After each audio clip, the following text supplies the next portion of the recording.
ਜਦੋਂ ਵੀ ਤੁਸੀਂ ਰੈਡੀ ਹੋਵੋ ਤੁਸੀਂ ਕਥਾ ਸ਼ੁਰੂ ਕਰੋ। ਧੰਨਵਾਦ। ਵਾਹਿਗੁਰੂ ਜੀ ਕਾ ਖਾਲਸਾ, ਵਾਹਿਗੁਰੂ ਜੀ ਕੀ ਫਤਿਹ ਜੀ। ਸਵਾਗਤ ਹੈ ਜੀ ਤੁਹਾਡਾ ਸਾਰਿਆਂ ਦਾ ਆਨਲਾਈਨ ਗੁਰਮਤਿ ਕਲਾਸ ਵਿੱਚ। ਜਿਵੇਂ ਕਿ ਆਪ ਸਾਰਿਆਂ ਨੂੰ ਪਤਾ ਹੈ, ਅਸੀਂ ਰਾਮਕਲੀ ਕੀ ਵਾਰ ਦੂਜੀ ਦੀ ਕੁਝ ਦਿਨ ਤੋਂ ਵਿਚਾਰ ਸਾਂਝੀ ਕਰਕੇ ਜੀਵਨ ਜੁਗਤ ਸਿੱਖਣ ਦਾ ਯਤਨ ਕਰ ਰਹੇ ਹਾਂ। ਕੱਲ ਤੱਕ ਅਸੀਂ 9 ਪੌੜੀਆਂ ਦੀ ਵਿਚਾਰ ਸਾਂਝੀ ਕਰ ਚੁੱਕੇ ਹਾਂ। ਅੱਜ ਅਸੀਂ 10ਵੀਂ ਪੌੜੀ ਦੀ ਵਿਚਾਰ ਆਰੰਭ ਕਰ ਰਹੇ ਹਾਂ। ਇਸ ਪੌੜੀ ਦੇ ਨਾਲ ਪਹਿਲਾ ਸ਼ਲੋਕ ਸਾਹਿਬ ਸ੍ਰੀ ਗੁਰੂ ਅਰਜਨ ਪਾਤਸ਼ਾਹ ਜੀ ਦਾ ਉਚਾਰਨ ਕੀਤਾ ਹੋਇਆ ਆਦਿ ਸ੍ਰੀ ਗੁਰੂ ਗ੍ਰੰਥ ਸਾਹਿਬ ਜੀ ਦੇ ਪਾਵਨ ਅੰਗ 962 ਤੇ ਅੰਕਿਤ ਹੈ। ਸ਼ਲੋਕ ਮਹਿਲਾ ਪੰਜਵਾਂ। ਦੂਜਾ ਤਿਸ ਨਾ ਬੁਝਾਏ ਹੋ ਪਾਰ ਬ੍ਰਹਮ ਨਾਮ ਦੇਹੋ ਆਧਾਰ ਅਗੰਮ ਅਗੋਚਰ ਸਾਹਿਬੋ ਸਮਰੱਥ ਸੱਚ ਦਾਤਾਰ। ਬੁਝਾਇਓ ਦਾ ਮਤਲਬ ਸਮਝ ਬਖਸ਼ਣਾ ਯਾਨੀ ਆਸਰਾ ਦੇਣਾ, ਤੇ ਆਧਾਰ ਦਾ ਮਤਲਬ ਆਸਰਾ। ਕਿ हे ਪ੍ਰਭੂ, ਜਿਸ ਨੂੰ ਤੂੰ ਆਪਣੇ ਹੁਕਮ ਦਾ ਆਸਰਾ ਦਿੰਦਾ ਹੈ, ਨਾਮ ਦਾ ਮਤਲਬ ਹੁਕਮ, ਜਿਸ ਨੂੰ ਤੂੰ ਆਪਣੇ ਹੁਕਮ ਦਾ ਆਸਰਾ ਦਿੰਦਾ ਹੈ, ਭਾਵ ਜੋ ਤੇਰੇ ਹੁਕਮ ਨੂੰ ਜੀਵਨ ਦਾ ਬੇਸ ਬਣਾਉਂਦਾ ਹੈ, ਜੋ ਤੇਰੀ ਹੁਕਮ ਰਜ਼ਾ ਦੇ ਅੰਦਰ ਤੁਰਦਾ ਹੈ।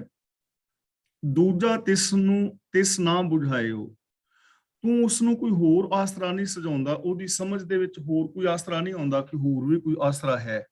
ਭਾਵ ਕਿ ਜੋ ਪ੍ਰਭੂ ਦੇ ਹੁਕਮ ਅਨੁਸਾਰ ਜ਼ਿੰਦਗੀ ਜੀਂਦਾ ਹੈ, ਉਹ ਕਿਸੇ ਹੋਰ ਨੂੰ ਆਸਰਾ ਆਪਣੇ ਜੀਵਨ ਦਾ ਨਹੀਂ ਬਣਾਉਂਦਾ। ਜਿਸ ਦਾ ਪੰਕਤੀ ਦਾ ਆਖਰੀ ਅਰਥ ਹੈ ਕਿ हे ਪ੍ਰਭੂ, ਜਿਸ ਨੂੰ ਤੂੰ ਆਪਣੇ ਹੁਕਮ ਦਾ ਆਸਰਾ ਦਿੰਦਾ ਹੈ, ਉਸ ਨੂੰ ਤੂੰ ਕੋਈ ਹੋਰ ਆਸਰਾ ਨਹੀਂ ਸਜਾਉਂਦਾ, ਹੋਰ ਕੋਈ ਆਸਰਾ ਨਹੀਂ ਦਿੰਦਾ। ਤਾਂ ਇਸ ਪੰਕਤੀ ਦਾ ਭਾਵ ਇਹ ਹੋਏਗਾ ਕਿ ਜੋ ਇਨਸਾਨ ਰੱਬੀ ਹੁਕਮ ਨੂੰ ਆਪਣੀ ਜ਼ਿੰਦਗੀ ਦਾ ਬੇਸ ਬਣਾਉਂਦਾ ਹੈ, ਜਿਹਨੂੰ ਇਹ ਸਮਝ ਪੈ ਜਾਂਦੀ ਹੈ ਕਿ ਰੱਬ ਦਾ ਹੁਕਮ ਹੀ ਸੰਸਾਰ ਵਿੱਚ ਲਾਗੂ ਹੈ, ਹੁਕਮ ਤੋਂ ਬਾਹਰ ਕੁਝ ਨਹੀਂ ਹੁੰਦਾ, ਹੁਕਮ ਦੇ ਆਸਰੇ ਹੀ ਸਾਰਾ ਸੰਸਾਰ ਹੈ, ਤਾਂ ਉਹ ਕਿਸੇ ਹੋਰ ਚੀਜ਼ ਨੂੰ ਆਪਣੇ ਜੀਵਨ ਦਾ ਆਸਰਾ ਨਹੀਂ ਬਣਾਉਂਦਾ।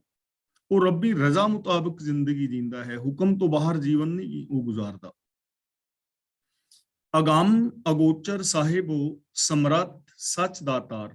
ਅਗੰਮ ਦਾ ਮਤਲਬ ਅਪਹੁੰਚ, ਅਗੋਚਰ ਦਾ ਮਤਲਬ ਅ ਪਲਸ ਗੋ ਪਲਸ ਚਰ, ਜੋ ਸਾਡੇ ਗਿਆਨ ਇੰਦਰੀਆਂ ਦੀ ਪਹੁੰਚ ਤੋਂ ਵੀ ਪਰੇ ਹੈ।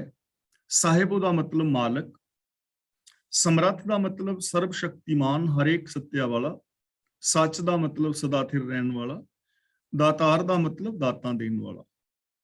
हे ਪ੍ਰਭੂ, ਤੂੰ ਅਪਹੁੰਚ ਹੈ, ਇੰਦਰੀਆਂ ਦੀ ਦੌੜ ਤੋਂ ਪਰੇ ਹੈ, ਤੂੰ ਹਰੇਕ ਸੱਤਿਆ ਵਾਲਾ ਮਾਲਕ ਹੈ ਔਰ ਸਦਾ ਰਹਿਣ ਵਾਲਾ ਹੈ, ਸदैव ਹੈ।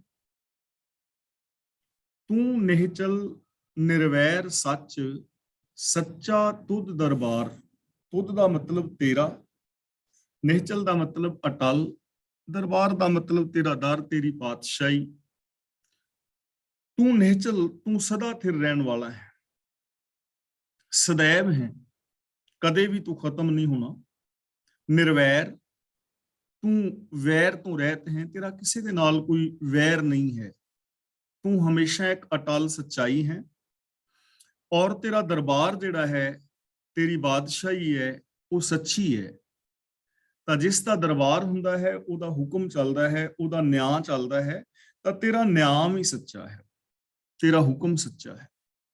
ਤਾਂ ਇੱਥੋਂ ਸਾਨੂੰ ਜ਼ਿੰਦਗੀ ਜੀਣ ਵਾਸਤੇ ਮਿਲਦਾ ਹੈ ਕਿ ਰੱਬ ਨਿਹਚਲ ਹੈ, ਨਿਰਵੈਰ ਹੈ, ਤਾਂ ਅਸੀਂ ਵੀ ਉਸ ਨਿਰਵੈਰ ਔਰ ਨਿਹਚਲ ਦੀ ਸੱਚ ਦੀ ਆਰਾਧਨਾ ਕਰਨੀ ਹੈ।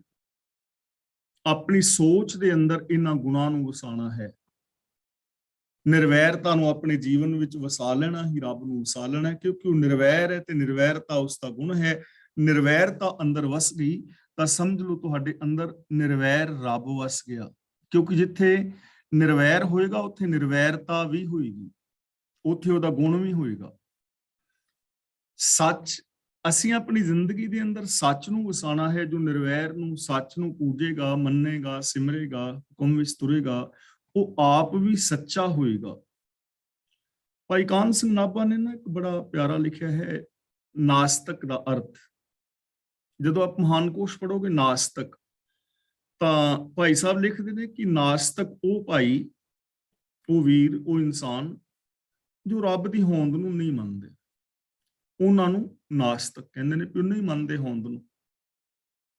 ਨਾਲ ਉਹਨਾਂ ਨੇ ਅਗਲੀ ਬੜੀ ਵਧੀਆ ਸ਼ਬਦਾਵਲੀ ਲਿਖੀ ਹੈ ਕਿ ਜੋ ਰੱਬ ਦੀ ਹੋਂਦ ਨੂੰ ਨਹੀਂ ਮੰਨਦੇ ਉਹ ਨਾਸਤਕ ਨੇ, ਤੇ ਜਿਹੜੇ ਰੱਬ ਨੂੰ ਮੰਨਦੇ ਹੋਏ ਉਹਦੇ ਹੁਕਮ ਦੇ ਵਿੱਚ ਨਹੀਂ ਤੁਰਦੇ ਉਹ ਡਬਲ ਨਾਸਤਕ ਨੇ, ਉਹ ਡਬਲ ਨਾਸਤਕ। ਇਹ ਚੀਜ਼ ਸਮਝਣ ਵਾਲੀ ਹੈ। ਜਿਵੇਂ ਅਸੀਂ ਕਹਿ ਰਹੇ ਹਾਂ ਨਿਰਵੈਰ, ਅਸੀਂ ਰੱਬ ਨੂੰ ਕੀ ਕਹਿ ਰਹੇ ਹਾਂ? ਨਿਰਵੈਰ। ਪਰ ਅਸੀਂ ਨਿਰਵੈਰਤਾ ਦੇ ਗੁਣ ਨੂੰ ਫੋਲੋ ਨਹੀਂ ਕਰ ਰਹੇ। ਅਸੀਂ ਰੱਬ ਨੂੰ ਕਹਿ ਰਹੇ ਹਾਂ ਸਤਨਾਮ, ਕਿ ਰੱਬ ਦਾ ਨਾਮ ਸੱਚ ਹੈ, ਲੇਕਿਨ ਸੱਚ ਨੂੰ ਅਸੀਂ ਫੋਲੋ ਨਹੀਂ ਕਰ ਰਹੇ। ਰੱਬ ਦਿਆਲੂ ਹੈ, ਲੇਕਿਨ ਅਸੀਂ ਦਿਆਲਤਾ ਨੂੰ ਵਰਤ ਨਹੀਂ ਰਹੇ, ਤਾਂ ਅਸੀਂ ਡਬਲ ਨਾਸਤਕ। ਇਸ ਲਈ ਇਹਨਾਂ ਚੀਜ਼ਾਂ ਨੂੰ ਫੋਲੋ ਕਰਨ ਦੀ ਜ਼ਰੂਰਤ ਹੈ, ਤਾਂ ਬੰਦਾ ਜਿਹੜਾ ਨਾ ਰੱਬ ਵਰਗਾ ਹੋ ਕੇ ਜੀ ਸਕੇਗਾ।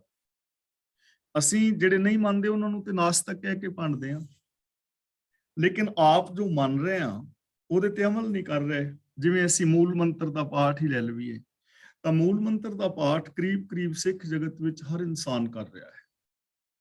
ਤਾਂ ਜਿਹੜੇ ਮੂਲ ਮੰਤਰ ਦੇ ਵਿੱਚ ਗੁਣ ਨੇ ਉਹਨਾਂ ਨੂੰ ਇੰਪਲੀਮੈਂਟ ਤਾਂ ਕਰਨਾ ਚਾਹੀਦਾ ਨਾ। ਉਹ ਤਾਂ ਫਰਜ਼ ਬਣਦਾ ਹੈ ਨਾ ਮੰਨਣ ਵਾਲੇ ਦਾ ਕਿ ਰੱਬ ਮੇਰਾ ਐਸਾ ਹੈ, ਤਾਂ ਉਹਨੂੰ ਇੰਪਲੀਮੈਂਟ ਕਰਨਾ ਚਾਹੀਦਾ ਹੈ। ਜੇ ਉਹ ਜਾਣਦਾ ਹੋਇਆ ਵੀ ਇੰਪਲੀਮੈਂਟ ਨਹੀਂ ਕਰਦਾ ਤਾਂ ਡਬਲ ਨਾਸਤਕ। ਤਾਂ हे प्रभु तू निचल है, निर्वैर है, सच्चा तू दरबार, तेरा दरबार सच्चा है, तेरा न्याय सच्चा है, तेरा हुक्म सच्चा है। ਤਾਂ ਜੇ ਇਨਸਾਨ ਇਹਨਾਂ ਚੀਜ਼ਾਂ ਨੂੰ ਮੰਨੇ ਤਾਂ ਇਸ ਦੁਨੀਆ ਦੇ ਅੰਦਰ ਜੋ ਨਿਆਂ ਪ੍ਰਣਾਲੀ ਦੇ ਅੰਦਰ ਦੋਸ਼ ਨੇ ਉਹਨਾਂ ਨੂੰ ਦੂਰ ਕੀਤਾ ਜਾ ਸਕਦਾ ਹੈ, ਉਹਨਾਂ ਨੂੰ ਸੱਚ ਦੇ ਬੇਸ ਦੇ ਉੱਤੇ ਬਣਾਇਆ ਜਾ ਸਕਦਾ ਹੈ। ਫਿਰ ਹਰ ਇਨਸਾਨ ਦੂਜੇ ਇਨਸਾਨ ਦੇ ਨਾਲ ਨਿਆਂ ਕਰੇਗਾ, ਫਿਰ ਬੇਇਨਸਾਫੀ ਨਹੀਂ ਕਰੇਗਾ।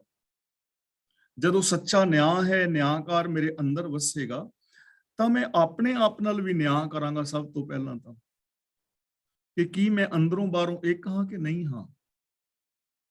ਜੇ ਮੈਂ ਅੰਦਰੋਂ ਹੋਰ ਤੇ ਬਾਹਰੋਂ ਕੁਝ ਹੋਰ ਹਾਂ ਤਾਂ ਮੈਂ ਬੇਨਿਆਈ ਕਰ ਰਿਹਾ ਨਾ, ਆਪਣੇ ਆਪ ਨਾਲ ਵੀ, ਤੇ ਜੋ ਦੂਜਾ ਸਾਹਮਣੇ ਵਾਲਾ ਬੰਦਾ ਹੈ ਉਹਦੇ ਨਾਲ ਵੀ ਮੈਂ ਬੇਨਿਆਈ ਕਰ ਰਿਹਾ। ਵਿਖਾ ਮੈਂ ਕੁਝ ਹੋਰ ਰਿਹਾ, ਹੈ ਮੈਂ ਕੁਝ ਹੋਰ ਹਾਂ, ਤਾਂ ਬੇਨਿਆਈ ਹੋ ਗਈ ਨਾ। ਤਾਂ ਇਸ ਤਰ੍ਹਾਂ ਬੰਦਾ ਨਿਆਂ ਕਰੇਗਾ ਕਿਉਂਕਿ ਨਿਆਂਕਾਰ ਅੰਦਰ ਬੈਠਾ ਨਾ। ਤੇ ਜੇ ਬੰਦਾ ਇਹਨਾਂ ਚੀਜ਼ਾਂ ਨੂੰ ਫੋਲੋ ਕਰ ਲਵੇ ਤਾਂ ਕਿੰਨਾ ਮਹਾਨ ਇਨਸਾਨ ਹੋ ਸਕਦਾ ਹੈ। ਕੀਮਤ ਕਹਿਣ ਨਾ ਜਾਈ ਹੈ, ਅੰਤ ਨਾ ਪਾਰਾਵਾਰ।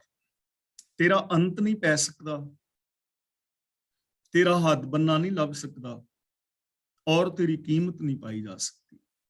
ਭਾਵ ਤੇਰੀ ਕੀਮਤ ਨਹੀਂ ਪਾਈ ਜਾ ਸਕਦੀ, ਕਿਸੇ ਕੀਮਤ ਦੇ ਨਾਲ ਰੱਬੀ ਗੁਣਾਂ ਨੂੰ ਖਰੀਦਿਆ ਨਹੀਂ ਜਾ ਸਕਦਾ। ਔਰ ਪ੍ਰਭੂ ਦੇ ਜੋ ਗੁਣ ਨੇ, ਉਹਦਾ ਸੰਸਾਰ ਹੈ, ਰਚਨਾ ਨੇ, ਦਾਤਾਂ ਨੇ, ਉਹਨਾਂ ਦਾ ਅੰਤ ਨਹੀਂ ਪਾਇਆ ਜਾ ਸਕਦਾ। ਤਾਂ ਇਟ ਮੀਨਸ ਕਿ ਸਾਡੇ ਅੰਦਰ ਅਸੀਮ ਅਨੰਤ ਸੰਭਾਵਨਾਵਾਂ ਨੇ, ਸਾਡੇ ਅੰਦਰ ਅਸੀਮ ਸੰਭਾਵਨਾਵਾਂ ਨੇ ਚੰਗੇ ਹੋਣ ਦੀਆਂ, ਮਹਾਨ ਹੋਣ ਦੀਆਂ। ਸਾਡੇ ਅੰਦਰ ਅਸੀਮ ਗੁਣਾਂ ਦੇ ਸਾਗਰ ਨੇ, ਕਿਉਂਕਿ ਰੱਬ ਅੰਦਰ ਬੈਠਾ ਨਾ ਸਾਰਿਆਂ ਦੇ ਅੰਦਰ। ਤਾਂ ਸਾਡੇ ਅੰਦਰ ਅਸੀਮ ਗੁਣਾਂ ਦੇ ਸੰਭਾਵਨਾਵਾਂ ਨੇ, ਅਸੀਂ ਉਹਨਾਂ ਨੂੰ ਪ੍ਰਗਟ ਕਰ ਸਕਦੇ ਹਾਂ। ਹੁਣ ਜਿਵੇਂ ਪਹਿਲਾਂ ਵੀ ਹਰ ਰੋਜ਼ ਵਿਚਾਰ ਅਸੀਂ ਕਰ ਹੀ ਰਹੇ ਹਾਂ ਕਰੀਬ ਕਿ ਸੱਚ ਹੈ, ਪਿਆਰ ਮੁਹੱਬਤ ਹੈ, ਤਾਂ ਕਿੰਨਾ ਕੁ ਤੁਸੀਂ ਕਰ ਸਕਦੇ ਹੋ ਪਿਆਰ? ਤੇ ਇੰਨਾ ਕੁ ਪਿਆਰ ਕਰਨ ਤੋਂ ਬਾਅਦ ਸਾਡਾ ਪਿਆਰ ਮੁੱਕ ਜਾਏਗਾ? ਅਸੀਮ ਜਿੰਨਾ ਮਰਜ਼ੀ ਕਰੋ ਵਧੇਗਾ। ਸੱਚ ਜਿੰਨਾ ਮਰਜ਼ੀ ਬੋਲੋ ਵਧੇਗਾ, ਘਟੇਗਾ ਨਹੀਂ। ਆਪਣੇ ਗੁਣਾਂ ਵਿੱਚ ਜਿੰਨਾ ਮਰਜ਼ੀ ਵਿਕਾਸ ਕਰੋ, ਆਪਣੇ ਸੁਭਾਅ ਨੂੰ ਜਿੰਨਾ ਮਰਜ਼ੀ ਚੰਗਾ ਬਣਾਓ, ਜਿੰਨੀਆਂ ਮਰਜ਼ੀ ਖੁਸ਼ੀਆਂ ਮਾਣੋ, ਆਨੰਦ ਮਾਣੋ, ਕਿਉਂਕਿ ਤੇਰਾ ਕੋਈ ਕੀਮਤ ਨਹੀਂ ਹੈ ਔਰ ਤੂੰ ਪਾਰ ਤੋਂ ਰਹਿਤ ਹੈ। ਤੇ ਦੂਜੀ ਗੱਲ ਇਹ ਹੈ ਕਿ ਜਿਹੜੀਆਂ ਖੁਸ਼ੀਆਂ ਨੇ ਇਹ ਵੀ ਕੀਮਤ ਤੋਂ ਬਿਨਾਂ ਮਿਲਦੀਆਂ ਨੇ, ਇਹਨਾਂ ਦੀ ਕੀਮਤ ਨਹੀਂ ਤਾਰਨੀ ਪੈਂਦੀ। ਫ੍ਰੀ ਨੇ ਨਾ, ਸੱਚ ਬੋਲਣਾ, ਪਿਆਰ ਕਰਨਾ, ਪੋਜ਼ਿਟਿਵ ਰਹਿਣਾ, ਸਕਾਰਾਤਮਕ ਰਹਿਣਾ, ਫ੍ਰੀ ਤੇ ਹੈ ਸਾਰਾ ਕੁਝ, ਕਿਸੇ ਕੀਮਤ ਨਾਲ ਨਹੀਂ ਮਿਲਦੀਆਂ, ਅਨੰਤ ਨੇ। ਪ੍ਰਭ ਛੋੜ ਹੋਰ ਜੇ ਮੰਗਣਾ, ਸਭ ਵਿਖਿਆ ਰਸ ਛਾਰ। ਵਿਖਿਆ ਦਾ ਮਤਲਬ ਜ਼ਹਿਰ, ਰਸ ਦਾ ਮਤਲਬ ਚਸਕੇ, ਛਾਰ ਦਾ ਮਤਲਬ ਸਵਾਹ। ਪ੍ਰਭ ਛੋੜ ਦਾ ਮਤਲਬ ਰੱਬ ਨੂੰ ਛੱਡ ਕੇ, ਹੋਰ ਜੇ ਮੰਗਣਾ ਦਾ ਮਤਲਬ ਹੋਰ ਚੀਜ਼ਾਂ ਦੀ ਚਾਹਤ ਰੱਖਣੀ, ਯਾਨੀ ਰੱਬੀ ਗੁਣਾਂ ਨੂੰ ਛੱਡ ਕੇ ਤੇ ਹੋਰ ਜਿਹੜੇ ਵਿਕਾਰਾਂ ਦੀ ਆਸ ਰੱਖਣੀ ਹੈ, ਉਹ ਸਾਰੇ ਜਿਹੜੇ ਵਿਕਾਰ ਨੇ, ਵਿਕਾਰਾਂ ਦੇ ਰਸ ਨੇ, ਉਹ ਸਭ ਜ਼ਹਿਰ ਬਰਾਬਰ ਨੇ, ਆਤਮਿਕ ਮੌਤ ਲਿਆਉਣ ਵਾਲੇ ਨੇ। ਜਿਵੇਂ ਜ਼ਹਿਰ ਖਾਣ ਦੇ ਨਾਲ ਸਰੀਰ ਮਰ ਜਾਂਦਾ ਨਾ, ਐਵੇਂ ਕੁਝ ਕਰਮ ਐਸੇ ਨੇ, ਉਹ ਕਰਮ ਕਰਨ ਦੇ ਨਾਲ ਜ਼ਮੀਰ ਵੀ ਮਰ ਜਾਂਦੀ, ਇਨਸਾਨੀਅਤ ਮਰ ਜਾਂਦੀ ਹੈ। ਉਹ ਸਾਰੇ ਸਵਾਹ ਸਮਾਨ ਨੇ, ਬੇਕਾਰ ਨੇ, ਵਿਅਰਥ ਨੇ, ਜ਼ਹਿਰੀਲੇ ਨੇ, ਸਵਾਹ ਨੇ। ਰੱਬ ਨੂੰ ਛੱਡ ਕੇ, ਮਤਲਬ ਰੱਬੀ ਗੁਣਾਂ ਨੂੰ ਛੱਡ ਕੇ, ਰੱਬੀ ਰਜ਼ਾ ਨੂੰ ਛੱਡ ਕੇ ਹੋਰ ਜੋ ਵੀ ਕੁਝ ਮੰਗਣਾ ਹੈ, ਆਕਾਮ, ਕ੍ਰੋਧ, ਲੋਭ, ਮੋਹ, ਹੰਕਾਰ, ਈਰਖਾ, ਦਵੇਸ਼ ਵਗੈਰਾ ਵਗੈਰਾ ਜਿਹੜੇ ਚਸਕੇ ਨੇ, ਇਹ ਸਭ ਸਵਾਹ ਕਰ ਦੇਣ ਵਾਲੇ ਨੇ। ਇਹ ਸਾਰੇ ਜ਼ਹਿਰ ਨੇ, ਇਹ ਸਾਰੇ ਆਤਮਿਕ ਮੌਤ ਤੇ ਮਾਰਨ ਵਾਲੇ ਨੇ। ਤਾਂ ਦੇਖੋ ਹੁਣ ਦੋ ਚੀਜ਼ਾਂ ਨੇ, ਇੱਕ ਤਾਂ ਹੈ ਰੱਬੀ ਗੁਣਾਂ ਦੀ ਮੰਗ ਕਰਨੀ, ਮਤਲਬ ਰੱਬੀ ਗੁਣਾਂ ਨੂੰ ਯੂਜ਼ ਕਰਨਾ, ਅੰਦਰ ਚਾਹਤ ਹੋਣੀ, ਅੰਦਰ ਲਗਨ ਹੋਣੀ ਕਿ ਮੈਂ ਰੱਬੀ ਗੁਣਾਂ ਦੇ ਧਾਰਨੀ ਹੋਣਾ ਹੈ, ਰੱਬੀ ਗੁਣਾਂ ਨੂੰ ਮੈਂ ਵਰਤੋਂ ਵਿੱਚ ਲਿਆਉਣਾ ਹੈ, ਰੱਬੀ ਗੁਣਾਂ ਵਾਲੀ ਜ਼ਿੰਦਗੀ ਜੀਣੀ ਹੈ। ਜਿਹਦੇ ਅੰਦਰ ਐਸੀ ਲਗਨ ਹੈ, ਜੋ ਇਹਨਾਂ ਗੁਣਾਂ ਮੁਤਾਬਕ ਜੀ ਰਿਹਾ ਹੈ, ਆਤਮਿਕ ਜੀਵਨ ਜੀ ਰਿਹਾ ਹੈ। ਤੇ ਜੇ ਇਸ ਸੋਚ ਨੂੰ ਛੱਡ ਕੇ ਕਿਸੇ ਹੋਰ ਸੋਚ ਦੀ ਲਗਨ ਹੈ ਅੰਦਰ, ਈਰਸ਼ਾ, ਦਵੇਸ਼, ਵੈਰ, ਵਿਰੋਧੀ, ਉਹ ਸਭ ਜ਼ਹਿਰ ਹੈ, ਉਹ ਆਤਮਿਕ ਜੀਵਨ ਨੂੰ ਬਰਬਾਦ ਕਰਨ ਵਾਲਾ ਹੈ, ਉਹ ਖੁਸ਼ੀਆਂ ਨੂੰ ਰਾਖ ਕਰ ਦੇਵੇਗਾ। ਤੇ ਜਦੋਂ ਇਸ ਚੀਜ਼ ਨੂੰ ਸਮਝ ਕੇ ਇਹ ਦੁਨੀਆ ਵੱਲ ਵੇਖੋਗੇ ਤਾਂ ਸਮਝ ਆ ਜਾਏਗੀ ਕਿ ਵਾਸਤਵ ਦੇ ਅੰਦਰ ਇਨਸਾਨ ਖੁਸ਼ ਕਿਉਂ ਨਹੀਂ, ਇਨਸਾਨ ਦੀਆਂ ਖੁਸ਼ੀਆਂ ਰਾਖ ਕਿਉਂ ਹੋ ਗਈਆਂ ਨੇ, ਸਾਰਾ ਕੁਝ ਹੁੰਦਿਆਂ ਹੋਇਆਂ, ਕਿਉਂਕਿ ਉਹ ਰੱਬੀ ਗੁਣਾਂ ਨੂੰ ਛੱਡ ਕੇ ਕਿਸੇ ਹੋਰ ਚੀਜ਼ ਦੀ ਚਾਹਤ ਰੱਖ ਰਿਹਾ ਹੈ। ਸੇ ਸੁਖੀਏ ਸੱਚ ਸ਼ਾਹ ਸੇ ਜਿਨ ਸੱਚਾ ਵਿਵਹਾਰ। ਸੇ ਸੁਖੀਏ ਦਾ ਮਤਲਬ ਅਸਲ ਵਿੱਚ ਉਹੀ ਬੰਦੇ ਸੁਖੀ ਨੇ। ਸੱਚ ਸ਼ਾਹ ਸੇ, ਉਹੀ ਸੱਚੇ ਸ਼ਾਹੂਕਾਰ ਨੇ, ਸੱਚੇ ਵਪਾਰੀ ਨੇ, ਮਹਾਨ ਨੇ। ਕੌਣ? ਜਿਨ ਸੱਚਾ ਵਿਵਹਾਰ, ਵਿਵਹਾਰ ਦਾ ਮਤਲਬ ਵਰਤੋਂ, ਲੈਣ ਦੇਣ, ਬਿਹੇਵੀਅਰ, ਜਿਨ੍ਹਾਂ ਦਾ ਬਿਹੇਵੀਅਰ ਚੰਗਾ ਹੈ। ਅਸਲੀ ਸੱਚੇ ਇਨਸਾਨ ਉਹ ਨੇ, ਉਹਨਾਂ ਨੂੰ ਅਸੀਂ ਇਨਸਾਨ ਕਹਿ ਸਕਦੇ ਹਾਂ। ਉਹ ਸੱਚੇ ਵਪਾਰੀ ਨੇ ਇਸ ਜਗਤ ਦੇ, ਜਿਨ੍ਹਾਂ ਦਾ ਬਿਹੇਵੀਅਰ ਸੱਚਾ ਹੈ, ਉਹ ਇਨਸਾਨ ਸੱਚੇ ਨੇ, ਉਹ ਇਨਸਾਨ ਸੁਖੀ ਨੇ। ਦੇਖੋ ਇਹ ਗੱਲ ਅੱਜ ਤੋਂ 500 550 ਸਾਲ ਪਹਿਲਾਂ ਗੁਰੂ ਸਾਹਿਬ ਜੀ ਸਾਨੂੰ ਸਮਝਾ ਰਹੇ ਨੇ। ਤੇ ਮੇਰੇ ਖਿਆਲ ਚ ਹਾਰਵਰਡ ਯੂਨੀਵਰਸਿਟੀ ਨੇ ਹੁਣ ਪਿੱਛੇ ਜੇ ਖੋਜ ਕੀਤੀ ਸੀ, 60 ਸਾਲ ਲਗਾ ਕੇ ਪੂਰੀ ਦੁਨੀਆ ਦਾ ਡਾਟਾ ਇਕੱਠਾ ਕੀਤਾ ਹੈ ਉਹਨਾਂ ਨੇ, ਬਹੁਤ ਸਾਰੀਆਂ ਟੀਮਾਂ ਬਣਾ ਕੇ, ਕਿ ਇਹ ਦੁਨੀਆ ਦੇ ਅੰਦਰ ਸੁਖੀ ਬੰਦਾ ਕੌਣ ਹੈ, ਖੁਸ਼ ਬੰਦਾ ਕੌਣ ਹੈ। ਖੁਸ਼ ਕੌਣ ਹੈ ਬੰਦਾ, ਅਮੀਰ, ਗਰੀਬ, ਪੜ੍ਹਿਆ, ਅਨਪੜ੍ਹ, ਰਾਜਨੀਤਿਕ ਜਾਂ ਧਾਰਮਿਕ, ਜਾਂ ਕੌਣ ਬੰਦਾ। ਇੰਨਾ ਲੰਮਾ ਚੌੜਾ ਡਾਟਾ ਇਕੱਠਾ ਕਰਕੇ 60 ਸਾਲ ਲਗਾ ਕੇ ਤੇ ਰਿਜ਼ਲਟ ਇਹ ਨਿਕਲਿਆ ਹੈ ਕਿ ਉਹ ਲੋਕ ਖੁਸ਼ੀ ਸਨ ਜਿਨ੍ਹਾਂ ਦੇ ਰਿਲੇਸ਼ਨਸ਼ਿਪ ਆਪਸ ਦੇ ਵਿੱਚ ਚੰਗੇ ਨੇ, ਜਿਨ੍ਹਾਂ ਦਾ ਆਪਸੀ ਮਿਲਵਰਤਨ ਚੰਗਾ ਹੈ, ਉਹ ਖੁਸ਼ ਨੇ। ਦੇਖੋ ਖੁਸ਼ੀ ਪਾਣੀ ਕਿੰਨੀ ਸੌਖੀ ਹੈ ਨਾ। ਗੁਰੂ ਜੀ ਕਹਿੰਦੇ ਨੇ ਅਸਲੀ ਸੱਚੇ ਇਨਸਾਨ ਉਹ ਨੇ, ਅਸਲੀ ਸੁਖੀ ਇਨਸਾਨ ਉਹ ਨੇ ਜਿਨ੍ਹਾਂ ਦਾ ਬਿਹੇਵੀਅਰ ਸੱਚਾ ਹੈ, ਜਿਨ੍ਹਾਂ ਦੀ ਸੋਚ ਸੱਚੀ ਹੈ, ਜਿਨ੍ਹਾਂ ਦਾ ਮਿਲਵਰਤਨ ਚੰਗਾ ਹੈ। ਜੇ ਹੁਣ ਆਪਸੀ ਮਿਲਵਰਤਨ ਤੇ ਚੰਗਾ ਨਹੀਂ, ਲੇਕਿਨ ਬੰਦਾ ਸਵੇਰੇ ਉੱਠ ਕੇ ਕਹਿੰਦਾ ਜੀ ਮੈਂ ਤੇ ਭਗਤੀ ਕਰਦਾ, ਮੈਂ ਤਾਂ ਸਮਾਧੀ ਲਾਣਾ, ਮੈਂ ਤਾਂ ਮੈਡੀਟੇਸ਼ਨ ਕਰਦਾ ਹਾਂ, ਤਾਂ ਉਹਨੂੰ ਅਸੀਂ ਸੱਚਾ ਇਨਸਾਨ ਨਹੀਂ ਕਹਿ ਸਕਦੇ ਜੇ ਉਹਦਾ ਬਿਹੇਵੀਅਰ ਸੱਚਾ ਨਹੀਂ ਹੈ। ਤਾਂ ਫਿਰ ਉਹ ਜਿਹੜਾ ਮੈਡੀਟੇਸ਼ਨ ਹੈ ਜਾਂ ਜਿਹੜੀ ਜਿਹਨੂੰ ਉਹ ਭਗਤੀ ਸਮਝ ਰਿਹਾ ਹੈ, ਉਹ ਵਿਖਾਵਾ ਹੈ, ਉਹ ਇੱਕ ਵਿਖਾਵਾ ਹੈ, ਉਹ ਇੱਕ ਛਲ ਹੈ, ਉਹ ਇੱਕ ਭਰਮ ਹੈ। ਤਾਂ ਗੁਰੂ ਜੀ ਸਾਨੂੰ ਅਮਲੀ ਜ਼ਿੰਦਗੀ ਜੀਣ ਤੇ ਜ਼ੋਰ ਦੇ ਰਹੇ ਨੇ ਕਿ ਅਮਲੀ ਜ਼ਿੰਦਗੀ ਜੀਣੀ ਹੈ। ਜਿਨ ਮਨ ਹੋਰ ਮੁਖ ਹੋਰ ਸਿਕਾਂਡੇ ਕੱਚਿਆ। ਦੇਖੋ ਕਿੰਨਾ ਸੋਹਣਾ ਫਾਰਮੂਲਾ ਸੁਖੀ ਰਹਿਣ ਦਾ, ਕਿੰਨਾ ਸੋਹਣਾ ਤਰੀਕਾ ਕਿ ਆਪਣੇ ਬਿਹੇਵੀਅਰ ਨੂੰ ਚੇਂਜ ਕਰੋ, ਆਪਣੀ ਮਿਲਵਰਤੋਂ ਨੂੰ ਠੀਕ ਕਰੋ, ਆਪਣੇ ਮਿਲਵਰਤਨ ਦੇ ਵਿੱਚ ਸੱਚ, ਪ੍ਰੇਮ, ਇਮਾਨਦਾਰੀ ਪੈਦਾ ਕਰੋ। ਜਿਨ੍ਹਾਂ ਲੱਗੀ ਪ੍ਰੀਤ ਪ੍ਰਭ ਨਾਮ, ਸਹਿਜ ਸੁਖ ਸਾਰ। ਸਾਰ ਦਾ ਮਤਲਬ ਸ੍ਰੇਸ਼ਟ, ਸਹਿਜ ਦਾ ਮਤਲਬ ਆਤਮਿਕ ਅਡੋਲਤਾ, ਮਨ, ਬਚਨ, ਕਰਮ ਦੀ ਇਕਸਾਰਤਾ। ਜਿਨ੍ਹਾਂ ਲੱਗੀ ਪ੍ਰੀਤ ਪ੍ਰਭ ਨਾਮ, ਨਾਮ ਦਾ ਮਤਲਬ ਹੁਕਮ, ਰੱਬੀ ਗੁਣ, ਰੱਬੀ ਸਿਫਤ, ਸਲਾਹ। ਜਿਨ੍ਹਾਂ ਇਨਸਾਨਾਂ ਦੀ ਪ੍ਰੀਤ ਪ੍ਰਭੂ ਦੀ ਸਿਫਤ ਸਲਾਹ ਦੇ ਨਾਲ ਬਣੀ ਹੋਈ ਹੈ, ਯਾਨੀ ਜੋ ਰੱਬੀ ਗੁਣ ਗਾਉਂਦੇ ਨੇ, ਰੱਬੀ ਗੁਣਾਂ ਦੇ ਧਾਰਨੀ ਨੇ, ਰੱਬੀ ਰਜਾ ਵਿੱਚ ਜੋ ਤੁਰਦੇ ਨੇ, ਉਹਨਾਂ ਨੂੰ ਆਤਮਿਕ ਅਡੋਲਤਾ ਦਾ ਸ੍ਰੇਸ਼ਟ ਸੁਖ ਨਸੀਬ ਹੁੰਦਾ ਹੈ। ਉਹਨਾਂ ਨੂੰ ਸਹਿਜ ਦਾ ਸੁਖ ਮਿਲਦਾ ਹੈ, ਆਨੰਦ ਮਿਲਦਾ ਹੈ, ਜਿਹੜਾ ਸ੍ਰੇਸ਼ਟ ਸੁਖ ਹੈ, ਮਹਾਨ ਸੁਖ ਹੈ। ਉਹ ਸੁਖ ਉਹਨਾਂ ਨੂੰ ਨਸੀਬ ਹੁੰਦਾ ਹੈ ਜਿਨ੍ਹਾਂ ਦੀ ਪ੍ਰੀਤ ਰੱਬੀ ਗੁਣਾਂ ਦੇ ਨਾਲ ਲੱਗੀ ਹੈ, ਜੋ ਰੱਬੀ ਗੁਣਾਂ ਦੇ ਧਾਰਨੀ ਨੇ। ਤਾਂ ਇਹਦਾ ਮਤਲਬ ਕਿ ਸਾਡੀ ਜ਼ਿੰਦਗੀ ਦੇ ਅੰਦਰ ਜੋ ਸੁਖ ਨੇ ਉਹ ਗੁਨਾਹ ਕਰਕੇ ਨੇ, ਔਰ ਜਿੰਨੀਆਂ ਵੀ ਪਰੇਸ਼ਾਨੀਆਂ ਨੇ ਉਹ ਸਾਰੀਆਂ ਦੀਆਂ ਸਾਰੀਆਂ ਔਗੁਣਾਂ ਕਰਕੇ ਨੇ। ਜੇ ਅਸੀਂ ਆਪਣੀ ਜ਼ਿੰਦਗੀ ਅੰਦਰ ਸੁਖ, ਸ਼ਾਂਤੀ, ਆਨੰਦ, ਖੇੜਾ, ਪ੍ਰਸੰਨਤਾ ਚਾਹੁੰਦੇ ਹਾਂ ਤਾਂ ਸਾਨੂੰ ਔਗੁਣਾਂ ਨੂੰ ਆਪਣੀ ਜ਼ਿੰਦਗੀ ਤੋਂ ਡਿਲੀਟ ਕਰਨਾ ਚਾਹੀਦਾ ਹੈ ਔਰ ਗੁਣਾਂ ਨੂੰ ਆਪਣੇ ਅੰਦਰ ਇੰਸਟਾਲ ਕਰਨਾ ਚਾਹੀਦਾ ਹੈ, ਆਪਣੇ ਅੰਦਰ ਵਸਾਉਣਾ ਚਾਹੀਦਾ ਹੈ। ਦੇਖੋ, ਬਹੁਤ ਸਾਰੇ ਲੋਕ ਨੇ ਉਹ ਸਮਝਦੇ ਨੇ ਕਿ ਸਾਨੂੰ ਚੀਜ਼ਾਂ ਮਿਲ ਜਾਣਗੀਆਂ ਤਾਂ ਸਾਡੀ ਜ਼ਿੰਦਗੀ ਅੰਦਰ ਖੁਸ਼ੀ ਆਏਗੀ। ਚੀਜ਼ਾਂ ਮਿਲ ਜਾਣਗੀਆਂ, ਵਸਤੂਆਂ ਮਿਲ ਜਾਣਗੀਆਂ, ਪਦਾਰਥ ਮਿਲ ਜਾਣਗੇ। ਦੇਖੋ, ਪਦਾਰਥ ਸਾਡੀ ਜ਼ਿੰਦਗੀ ਜੀਣ ਵਾਸਤੇ ਜ਼ਰੂਰੀ ਨੇ। ਪੈਸੇ ਤੋਂ ਬਿਨਾਂ ਸਾਡੀ ਜ਼ਿੰਦਗੀ ਚੱਲ ਨਹੀਂ ਸਕਦੀ, ਪਦਾਰਥਾਂ ਤੋਂ ਬਿਨਾਂ ਸਾਡੀ ਜ਼ਿੰਦਗੀ ਚੱਲ ਨਹੀਂ ਸਕਦੀ, ਇਹ ਜ਼ਰੂਰੀ ਹੈ। ਲੇਕਿਨ ਖੁਸ਼ ਰਹਿਣ ਵਾਸਤੇ ਸਾਨੂੰ ਗੁਣ ਚਾਹੀਦੇ ਨੇ। ਇਹ ਚੀਜ਼ ਨੂੰ ਥੋੜਾ ਜਿਹਾ ਸਮਝਣ ਦੀ ਲੋੜ ਹੈ। ਜਿਵੇਂ ਕਮਲ ਦਾ ਫੁੱਲ ਹੈ ਨਾ, ਉਹਨੂੰ ਜਿੰਦਾ ਰਹਿਣ ਵਾਸਤੇ ਪਾਣੀ ਚਾਹੀਦਾ। ਜੇ ਪਾਣੀ ਨਹੀਂ ਹੋਏਗਾ ਤੇ ਕਮਲ ਦਾ ਫੁੱਲ ਜਿਹੜਾ ਹੈ ਉਹ ਪੈਦਾ ਹੀ ਨਹੀਂ ਹੋ ਸਕਦਾ, ਜਿੰਦਾ ਨਹੀਂ ਰਹਿ ਸਕਦਾ। ਕਮਲ ਦੇ ਫੁੱਲ ਨੂੰ ਪਾਣੀ ਤੋਂ ਬਾਹਰ ਕੱਢ ਦਿਓ, ਖਤਮ ਹੋ ਜਾਏਗਾ।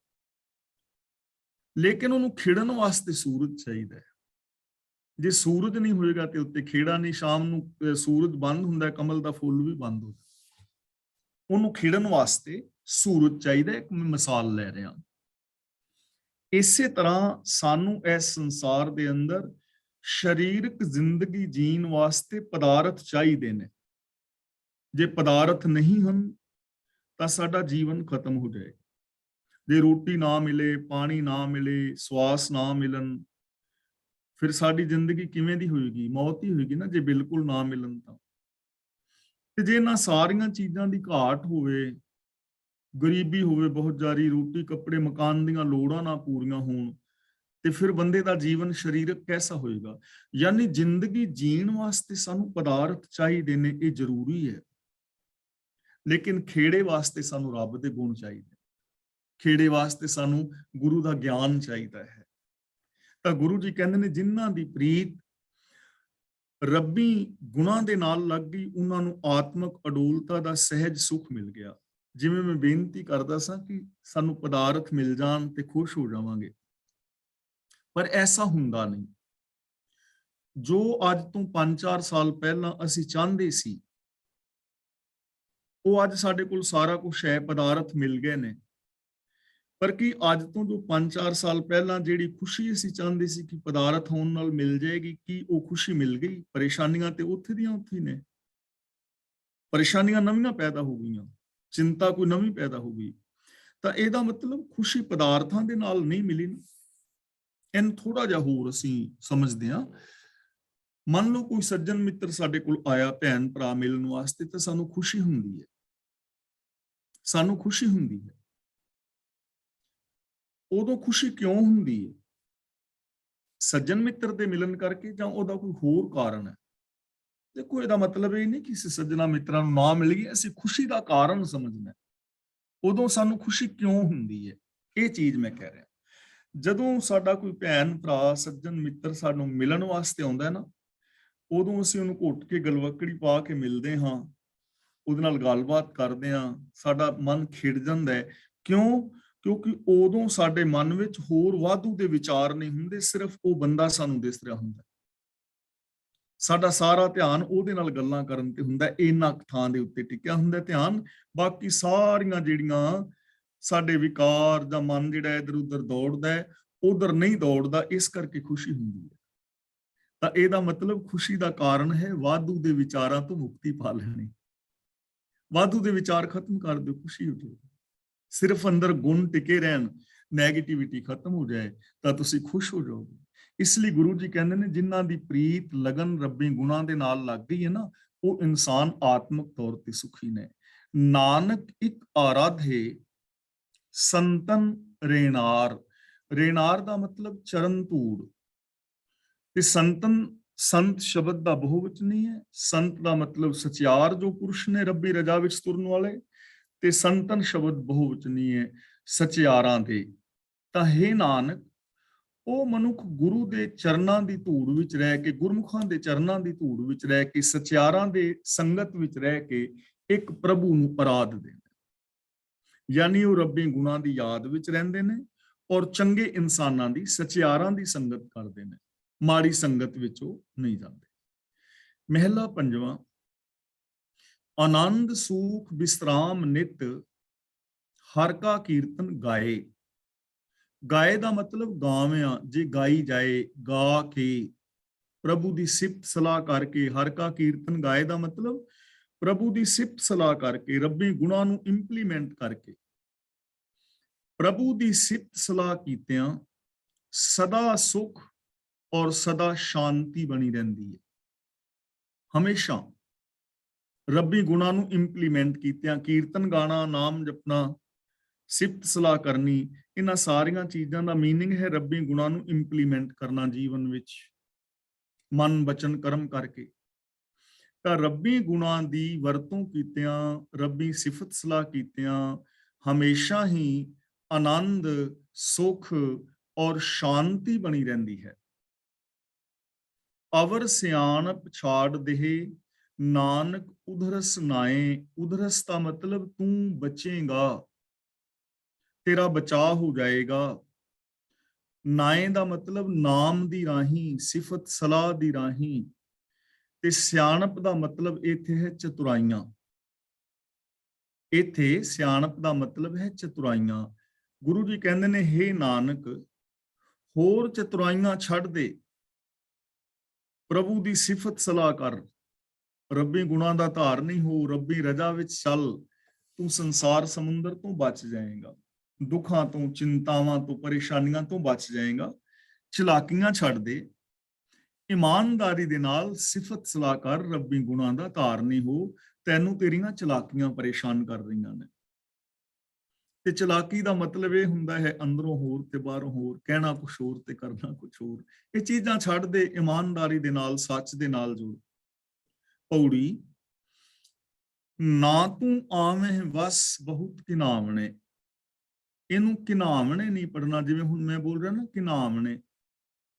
ਕਿਨਾਵਣੇ ਬੋਲਿਆ, ਪਹਿਲਾ ਨਾਣਾ ਨੰਨਾ ਬੋਲ ਰਿਹਾ ਹੈ ਕਿਨਾਵਣੇ, ਲੇਕਿਨ ਪਹਿਲੇ ਨੰਨੇ ਨੂੰ, ਨਾਣੇ ਨੂੰ ਨਾਣਾ ਬੋਲਣਾ ਹੈ, ਨੰਨਾ ਨਹੀਂ ਬੋਲਣਾ। ਕਿਣਾ, ਕਿਣਾਵਣੇ।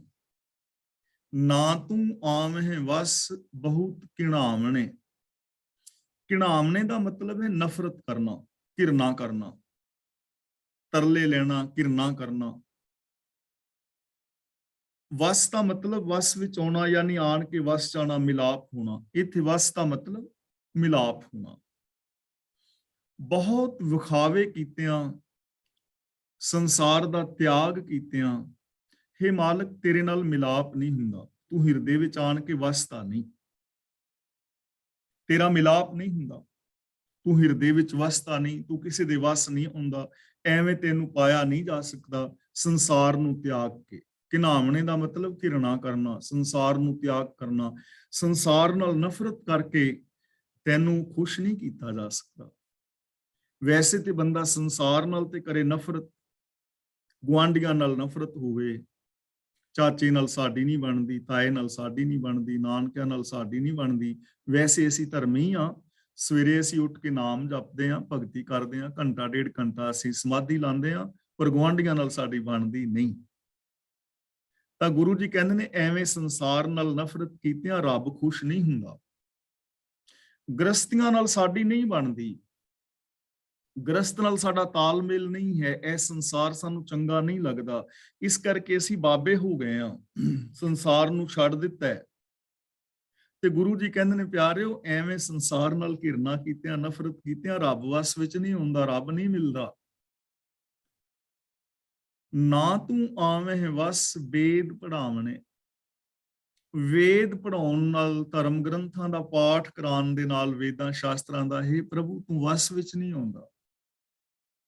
ਅਸੀਂ ਹਰ ਧਰਮ ਵਰਗ ਆਪੋ ਆਪਣੇ ਧਰਮ ਗ੍ਰੰਥਾਂ ਦੇ ਪਾਠ ਕਰਾਉਂਦੇ ਨੇ ਨਾ, ਲੋਕ ਪਾਠ ਕਰਾਉਂਦੇ ਨੇ, ਸੁਣਦੇ ਨੇ। ਪਾਠ ਕਰਨਾ ਚਾਹੀਦਾ, ਸੁਣਨਾ ਚਾਹੀਦਾ, ਲੇਕਿਨ ਅਮਲ ਨਹੀਂ ਹੈ। ਤਾਂ ਫਿਰ ਅਮਲ ਨਾ ਕੀਤਿਆਂ ਤਾਂ ਗੁਰੂ ਜੀ ਕਹਿੰਦੇ ਨੇ ਵੇਦ ਸ਼ਾਸਤਰ ਪੜ੍ਹਾਉਣ ਦੇ ਨਾਲ ਵੀ ਤੂੰ ਵਸ ਵਿੱਚ ਥੋੜਾ ਹੁੰਦਾ, ਤੇਰਾ ਮਿਲਾਪ ਥੋੜਾ ਹੁੰਦਾ।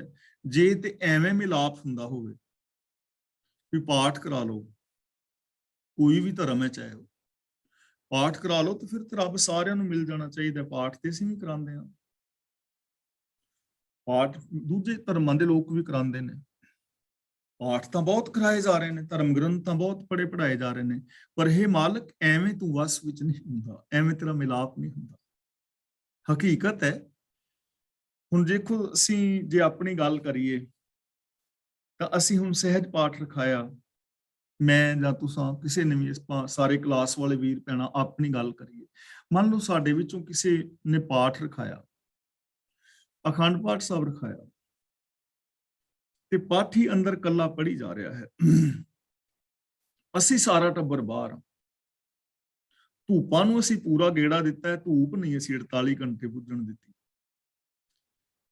48 ਘੰਟੇ ਬਾਅਦ ਪਾਠ ਦਾ ਭੋਗ ਪੈ ਗਿਆ, ਕਥਾ ਹੋ ਗਈ, ਕੀਰਤਨ ਹੋ ਗਿਆ, ਸਾਰਾ ਕੁਛ ਆਪਣਾ ਗੁਰੂ ਸਾਹਿਬ ਨੂੰ ਅਸੀਂ ਗੁਰਦੁਆਰਾ ਸਾਹਿਬ ਤੱਕ ਪਹੁੰਚਾਏ, ਮਹਿਮਾਨ ਆਪਣੇ ਘਰ ਚਲੇ ਗਏ, ਅਸੀਂ ਲੰਗਰ ਪਾਣੀ, ਬਰਤਨ ਸੰਭਾਲ ਲਏ।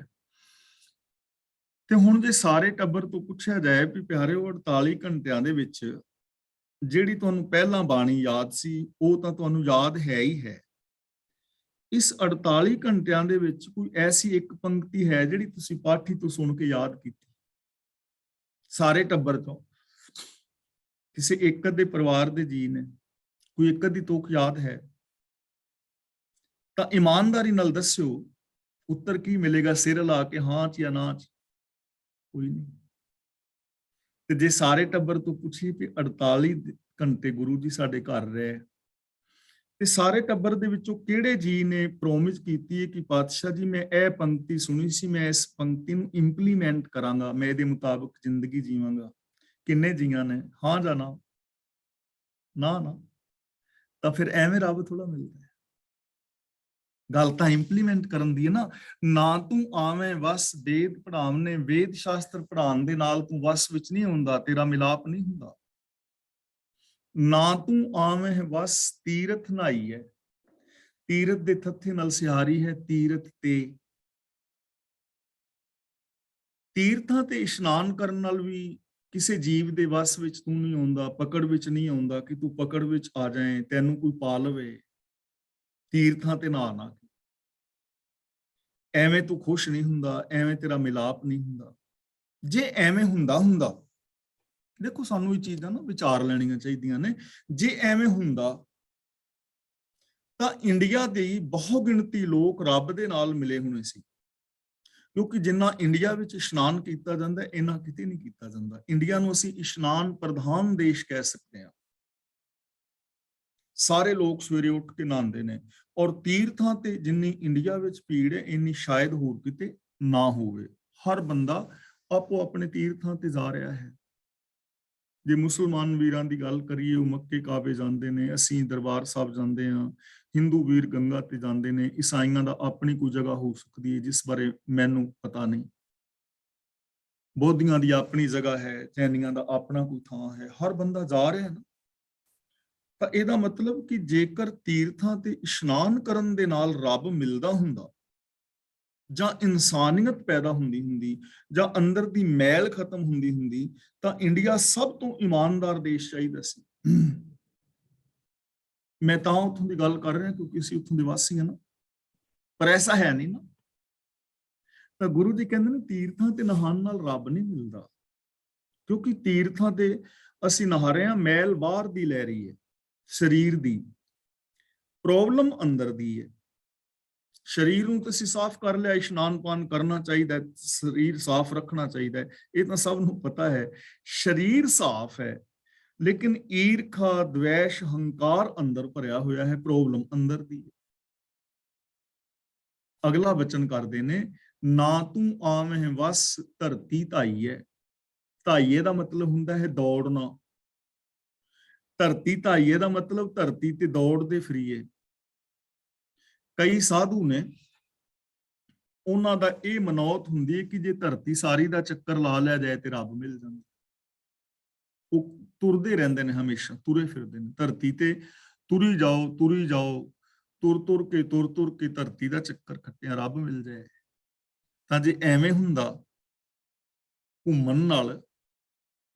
ਘੁੰਮਣ ਦੇ ਨਾਲ ਜੇ ਰੱਬ ਮਿਲਦਾ ਹੁੰਦਾ, ਕਈ ਲੋਕ ਮਾਲਾ ਘੁਮਾ ਰਹੇ ਨੇ, ਕਈ ਲੋਕ ਧਰਤੀ ਤੇ ਘੁੰਮ ਰਹੇ ਨੇ। ਜੇ ਹੁਣ ਧਰਤੀ ਤੇ ਘੁੰਮਣ ਦੇ ਨਾਲ ਰੱਬ ਮਿਲਦਾ ਹੁੰਦਾ ਤਾਂ ਅਸੀਂ ਆਸਾ ਕੀ ਵਾਰ ਵਿੱਚ ਵਿਚਾਰਿਆ ਸੀ ਨਾ, ਪੰਖੀ ਪਾਉਂਦੀਆਂ ਲੈਣ ਨਾ ਸਾ, ਸੂਏ ਚਾੜ ਪੁਆਈਏ ਜਨ। ਆਪਾਂ ਪੜਿਆ ਸੀ, ਲਾਟੂ ਮਾਧਾਣੀਆਂ ਅੰਨ ਗਾਹਾ, ਪੰਖੀ ਪਾਉਂਦੀਆਂ ਲੈਣ ਨਾ ਸਾਹ। ਲਾਟੂ ਦਾ ਪਤਾ ਨਾ, ਇੰਡੀਆ ਦੇ ਵਿੱਚ ਆਪਾਂ ਲੱਕੜ ਦਾ ਇੱਕ ਗੋਲ ਜਿਹਾ ਬਣਿਆ ਹੁੰਦਾ ਸੀ, ਉਹਨੂੰ ਲਾਟੂ ਕਹਿੰਦੇ ਸੀ। ਥੱਲੇ ਕਿੱਲ ਹੁੰਦਾ ਸੀ, ਉਹਦੇ ਉੱਤੇ ਕੋਈ ਰੱਸੀ ਵਲੇਟ ਕੇ ਫਿਰ ਸੁੱਟ ਕੇ ਕਮਾਈਦਾ ਸੀ। ਕਿੰਨੀ ਤੇਜ਼ ਘੁੰਮਦਾ ਸੀ। ਭੰਬੀਰੀਆਂ ਅਸੀਂ ਘੁਮਾਉਂਦੇ ਰਹੇ, ਹੁਣ ਵੀ ਘੁਮਾਉਂਦੇ। ਫਲੇ ਅਸੀਂ ਸਾਰਿਆਂ ਨੇ ਗਾਏ ਨੇ, ਵੀਰ ਅਵਤਾਰ ਸਿੰਘ ਜੀ ਨੇ ਤਾਂ ਮੇਰੇ ਖਿਆਲ 'ਚ ਜ਼ਰੂਰ ਗਾਇਆ ਹੋਣਾ। ਤਾਂ ਇਹ ਜਿਹੜੇ ਫਲੇ ਅਸੀਂ ਤੋਰਦੇ ਰਹੇ, ਫਲੇ ਘੁੰਮ ਰਹੇ ਨੇ, ਲਾਟੂ ਘੁੰਮ ਰਹੇ ਨੇ, ਆ ਬਿਜਲੀ ਦੇ ਪੱਖੇ ਘੁੰਮ ਰਹੇ ਨੇ, ਮਧਾਣੀਆਂ ਘੁੰਮ ਰਹੀਆਂ ਨੇ, ਫਿਰ ਉਹਨਾਂ ਨੂੰ ਰੱਬ ਮਿਲ ਜਾਏ। ਮਾਲਾ ਫੇਰਿਆ ਰੱਬ ਮਿਲਦਾ ਹੋਵੇ ਤਾਂ ਗੁਰੂ ਜੀ ਕਹਿੰਦੇ ਨੇ, ਧਰਤੀ ਦੇ ਚੱਕਰ ਕੱਟਿਆ, ਧਰਤੀ ਦੇ ਉੱਤੇ ਤੁਰੇ ਫਿਰਿਆ ਰੱਬ ਥੋੜਾ ਮਿਲਦਾ ਹੈ। ਜੇ ਐਵੇਂ ਮਿਲਦਾ ਹੋਵੇ ਤੇ ਆਪਾਂ ਪਸ਼ੂ ਪੰਛੀ ਤੁਰੇ ਹੀ ਫਿਰਦੇ ਨੇ।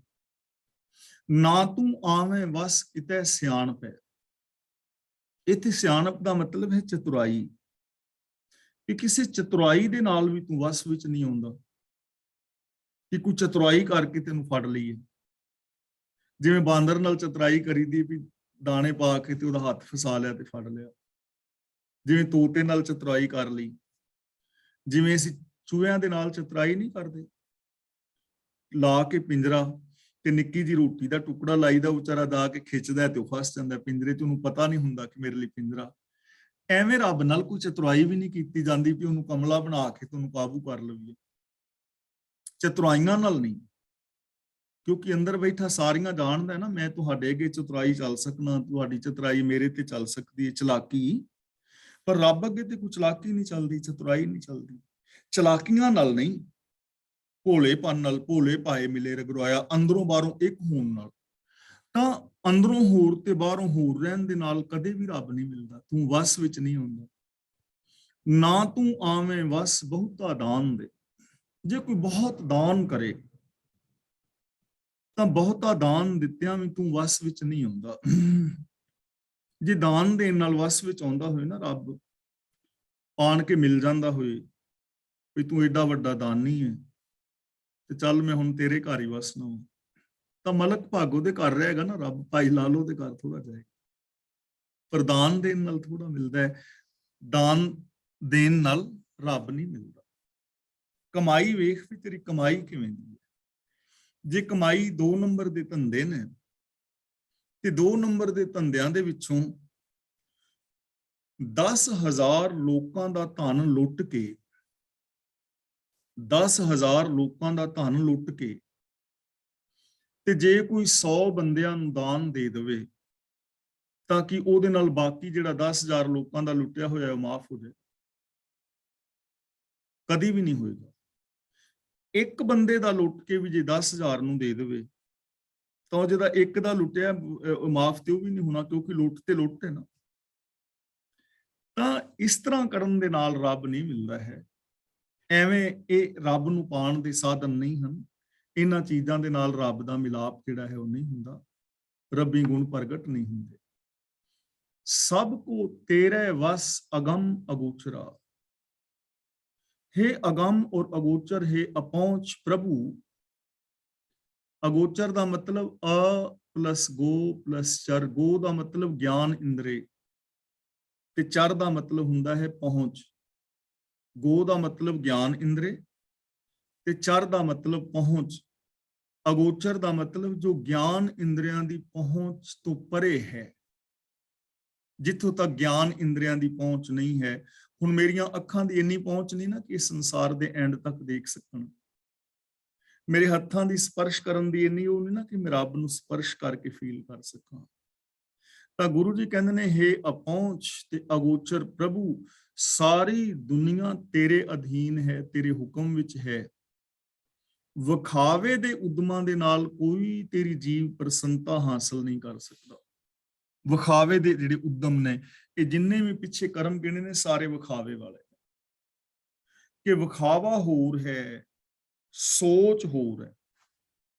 ਇੱਕ ਦਾਨੀ ਬੰਦਾ ਦਾਨ ਦੇ ਸਕਦਾ ਹੈ, ਲੇਕਿਨ ਉਹਦੀ ਸੋਚ ਬੜੀ ਭੈੜੀ ਹੈ, ਲੋਕਾਂ ਨੂੰ ਠੱਗਣਾ, 2 ਨੰਬਰ ਦੇ ਧੰਦੇ ਕਰਨੇ, ਤੇ ਵਿੱਚੋਂ ਦਾਨ ਦੇਣ ਨਾਲ ਰੱਬ ਥੋੜਾ, ਸੋਚ ਮੈਂਟੈਲਿਟੀ ਕੈਸੀ ਹੈ, ਈਰਖਾਵਾਦੀ, ਜਾਤੀਵਾਦ, ਮੇਰ ਤੇਰ ਦੇ ਵਿਤਕਰੇ। ਇੱਕ ਬੰਦਾ ਤੀਰਥਾਂ ਤੇ ਨਹਾਉਣ ਜਾ ਰਿਹਾ ਹੈ, ਪਰ ਸੋਚ ਉਹਦੀ ਮਾੜੀ ਹੈ, ਘਟੀਆ ਹੈ, ਕਰੈਕਟਰਲੈਸ ਹੈ, ਜਾਂ ਹੋਰ ਕੋਈ ਮਾੜੀ ਸੋਚ ਹੈ। ਤਾਂ ਗੁਰੂ ਜੀ ਕਹਿੰਦੇ ਨੇ, ਐਵੇਂ ਵਿਖਾਵੇ ਦੇ ਕੰਮਾਂ ਦੇ ਨਾਲ ਰੱਬ ਦੀ ਪ੍ਰਸੰਨਤਾ ਨਹੀਂ ਮਿਲਦੀ, ਨਾ ਇਨਸਾਨੀਅਤ ਮਿਲਦੀ ਹੈ, ਨਾ ਖੁਸ਼ੀ ਮਿਲਦੀ। ਤੂੰ ਭਗਤਾਂ ਕੈ ਵਸ, ਭਗਤਾਂ ਤਾਣ ਤੇਰਾ। ਤਾਣ ਦਾ ਮਤਲਬ ਆਸਰਾ, ਭਗਤਾਂ ਦਾ ਮਤਲਬ ਜੋ ਤੇਰੀ ਸ਼ਰਨ ਵਿੱਚ ਨੇ। ਭਗਤ ਕੌਣ ਨੇ? ਭਗਤ ਰੱਬ ਦੇ ਕੌਣ ਨੇ? ਮਾਣ ਹੁੰਦੇ ਹੋਏ ਨਿਮਾਣਾ, ਤਾਣ ਹੁੰਦੇ ਹੋਏ ਨਿਤਾਣਾ, ਅਣਹੋਂਦੇ ਆਪ ਵੰਡਾਏ, ਉਹ ਐਸਾ ਭਗਤ ਸਦਾਏ।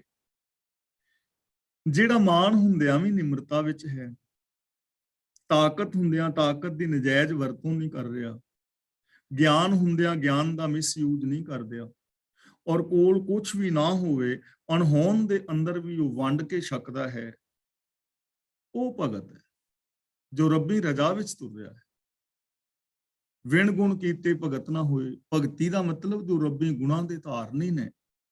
ਭਗਤ ਦਾ ਮਤਲਬ ਭਗਤਾਂ ਤਾਣ ਤੇਰਾ, ਜਿਨ੍ਹਾਂ ਨੂੰ ਤੇਰਾ ਤਾਣ ਹੈ, ਤੇਰਾ ਆਸਰਾ ਹੈ, ਜੋ ਤੇਰੇ ਗੁਣਾਂ ਦੇ ਸਹਾਰੇ ਜ਼ਿੰਦਗੀ ਜੀ ਰਹੇ ਨੇ, ਜੋ ਤੇਰੀ ਰਜ਼ਾ ਦੇ ਅੰਦਰ ਚੱਲਦੇ ਨੇ, ਤੂੰ ਉਹਨਾਂ ਦੇ ਹਿਰਦੇ ਵਿੱਚ ਵਸਦਾ ਹੈ। ਉਹ ਤੇਰੇ ਵਿੱਚ ਵਸੇ ਹੋਏ ਨੇ, ਤੂੰ ਉਹਨਾਂ ਵਿੱਚ ਵਸਿਆ ਹੋਇਆ ਹੈ। ਉਹਨਾਂ ਨੂੰ ਮਿਲਾਪ ਹਾਸਲ ਹੁੰਦਾ ਹੈ। ਕਿੰਨਾਂ ਨੂੰ? ਜਿਹੜੇ ਤੇਰੇ ਆਸਰੇ ਨੇ, ਯਾਨੀ ਰੱਬੀ ਹੁਕਮ ਨੂੰ ਫੋਲੋ ਕਰਦੇ ਨੇ, ਜਿਨ੍ਹਾਂ ਨੇ ਤੇਰਾ ਆਸਰਾ ਲਿਆ ਹੈ। ਤੇਰਾ ਆਸਰਾ ਲੈਣ ਦਾ ਮਤਲਬ ਜੋ ਗੁਣਾਂ ਦਾ ਆਸਰਾ ਲੈ ਕੇ ਜੀ ਰਹੇ ਨੇ, ਸੱਚ ਦਾ ਆਸਰਾ, ਦਇਆ ਦਾ ਆਸਰਾ, ਪਿਆਰ ਦਾ ਆਸਰਾ, ਨਿਰਭੈਤਾ ਦਾ ਆਸਰਾ, ਨਿਰਵੈਰਤਾ ਦਾ ਆਸਰਾ। ਜਿਨ੍ਹਾਂ ਨੇ ਇਹਨਾਂ ਗੁਣਾਂ ਦਾ ਆਸਰਾ ਲਿਆ ਹੈ, ਉਹਨਾਂ ਨੂੰ ਤੇ ਰੱਬ ਦਾ ਆਸਰਾ ਹੈ। ਕਈਆਂ ਨੂੰ ਕਾਮ ਦਾ ਆਸਰਾ ਹੈ, ਕ੍ਰੋਧ ਦਾ ਆਸਰਾ ਹੈ, ਲੋਭ ਦਾ ਆਸਰਾ ਹੈ। ਉਹ ਇਹਨਾਂ ਗੁਣਾਂ ਨੂੰ ਆਸਰਾ ਬਣਾ ਕੇ ਜੀ ਰਹੇ ਨੇ। ਉਹਨਾਂ ਨੂੰ ਨਹੀਂ ਮਿਲਦਾ ਵਿਖਾਵੇ ਦੇ ਕਰਮਾਂ ਨਾਲ।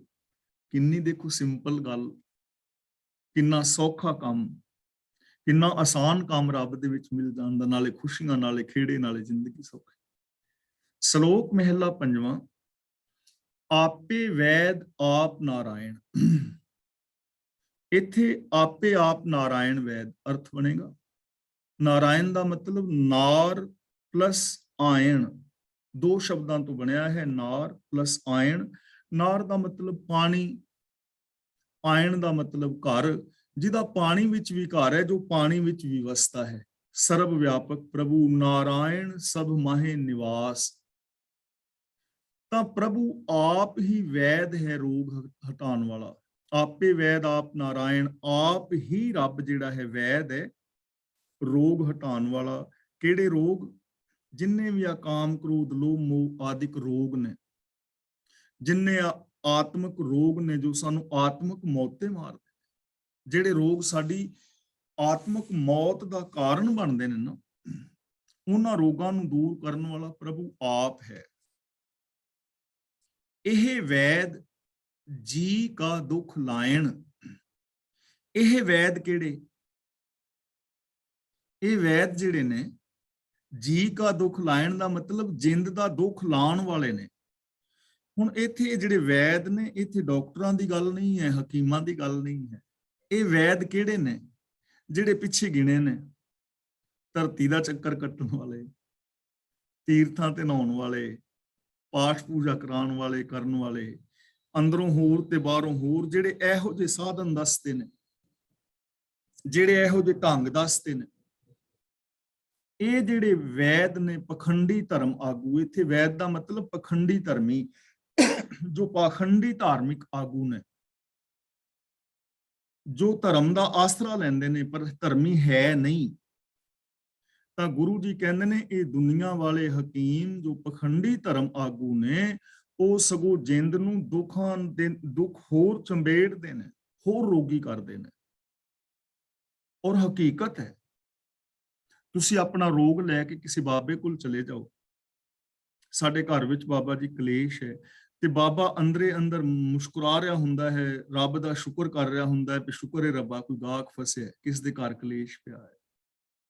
ਉਹ ਫਿਰ ਕਹਿੰਦਾ ਤੁਸੀਂ ਇੱਥੇ 5 ਪੂਰਨਮਾਸ਼ੀਆਂ ਇਸ਼ਨਾਨ ਕਰੋ, 5 ਚੌਂਕੀਆਂ ਭਰੋ, ਪਾਠ ਕਰਾਓ, ਤੇ ਸਿੱਖਾ ਇੱਥੇ ਚੱਲ ਰਹੀ ਹੈ ਸੇਵਾ, ਇੱਕ ਇੱਥੇ ਕਮਰਾ ਬਣਵਾ ਸੰਗਤਾਂ ਵਾਸਤੇ, ਬਸ ਪੌਂ 12। ਸ਼ੁਕਰ ਕੀਤਾ ਬਾਬੇ ਨੇ। ਹੁਣ ਤੁਸੀਂ ਇੱਕ ਹੋਰ ਚੱਕਰ ਵਿੱਚ ਫਸ ਕੇ, ਘਰ ਦਾ ਕਲੇਸ਼ ਤੇ ਮਿਟਣਾ ਨਹੀਂ, ਤੇ ਬਾਪੂ ਨੇ ਜਾਂ ਬੇਬੇ ਨੇ ਚੋਰੀ ਉੱਥੇ ਕਮਰਾ ਬਣਾ ਦਿੱਤਾ, ਤੇ ਬਾਅਦ ਦੇ ਵਿੱਚ ਨੂੰਹ ਨੂੰ ਪਤਾ ਲੱਗ ਗਿਆ ਤੇ ਨੂੰਹ ਨੇ ਹੋਰ ਕਲੇਸ਼ ਪਾ ਲਿਆ, ਘਰ ਕਲੇਸ਼ ਪੈ ਗਿਆ। ਜਿੰਦ ਨੂੰ ਇੱਕ ਹੋਰ ਰੋਗ ਲੱਗ ਗਿਆ, ਇੱਕ ਹੋਰ ਵਹਿਮ ਚੰਬੇੜ ਦਿੱਤਾ। ਕਿਸੇ ਜੋਤਸ਼ੀ ਕੋਲ ਚਲੇ ਜਾਓ, ਉਹ ਤੁਹਾਨੂੰ ਕਹਿ ਦਿੰਦਾ ਬਸ ਹੀ ਹੁਣ ਤੁਹਾਡੇ ਘਰ ਕਲੇਸ਼ ਹੈ, ਤੇ ਕਲੇਸ਼ ਹੈ ਤੇ ਤੁਹਾਨੂੰ ਹੁਣ ਸ਼ਨੀ ਗ੍ਰਹਿ ਪਰੇਸ਼ਾਨ ਕਰ ਰਿਹਾ ਹੈ, ਤੇ ਸ਼ਨੀ ਗ੍ਰਹਿ ਨੂੰ ਦੂਰ ਕਰਨ ਵਾਸਤੇ ਤੁਹਾਨੂੰ ਪਾਠ ਪੂਜਾ ਕਰਨੀ ਪੈਣੀ। ਇੱਕ ਤੇ ਤੁਹਾਡੇ ਘਰ ਕਲੇਸ਼ ਹੈ ਸੀ ਜਾਂ ਗਰੀਬੀ ਸੀ, ਕੁਝ ਸੀ, ਇੱਕ ਤੁਹਾਨੂੰ ਹੋਰ ਰੋਗ ਚੰਬੇੜ ਦਿੱਤਾ ਵੀ ਸ਼ਨੀ ਗ੍ਰਹਿ ਵੀ ਕੋਈ ਬਲਾ ਹੁੰਦੀ ਹੈ। ਸ਼ਨੀ ਗ੍ਰਹਿ ਦਾ ਇੱਕ ਵਹਿਮ ਹੋਰ ਚੰਬੇੜ ਦਿੱਤਾ, ਇੱਕ ਵਹਿਮ ਹੋਰ ਪਾ ਦਿੱਤਾ। ਤਾਂ ਇਹ ਜਿਹੜੇ ਪਖੰਡੀ ਧਾਰਮਿਕ ਆਗੂ ਨੇ, ਇਹ ਜਿੰਦ ਨੂੰ ਹੋਰ ਦੁੱਖ ਚੰਬੇੜਦੇ ਨੇ।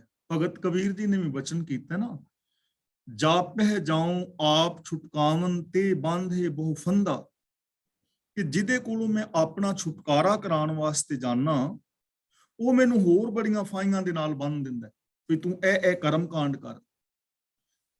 ਭਗਤ ਕਬੀਰ ਜੀ ਦਾ ਸ਼ਬਦ ਆਪਾਂ ਵਿਚਾਰਿਆ ਸੀ ਇੱਕ ਵਾਰੀ, ਬੇਦ ਕੀ ਪੁੱਤਰੀ ਸਿਮਰਿਤ ਪਾਈ, ਸਾਂਕਲ ਜੀਵਰੀ ਲੈ ਹੈ ਆਈ, ਆਪਨ ਨਗਰ ਆਪ ਤੇ ਬੰਧਿਆ, ਮੂਹ ਕੇ ਫਾਂਦ ਕਾਲ ਸਰ ਸੰਧਿਆ, ਕਟੀ ਨੇ ਕਟੇ ਟੂਟ ਨੇ ਜਾਈ, ਸਾ ਸਾਂਪਨ ਹੋ ਜਾਕੂ ਖਾਈ। ਇਹ ਤੁਹਾਨੂੰ ਹੋਰ ਰੋਗ ਚੰਬੇੜਦੇ ਨੇ, ਵਹਿਮਾਂ ਵਿੱਚ ਪਾਉਂਦੇ ਨੇ। ਤਾਂ ਇਹਦਾ ਸੋਲੂਸ਼ਨ ਕੀ ਹੈ?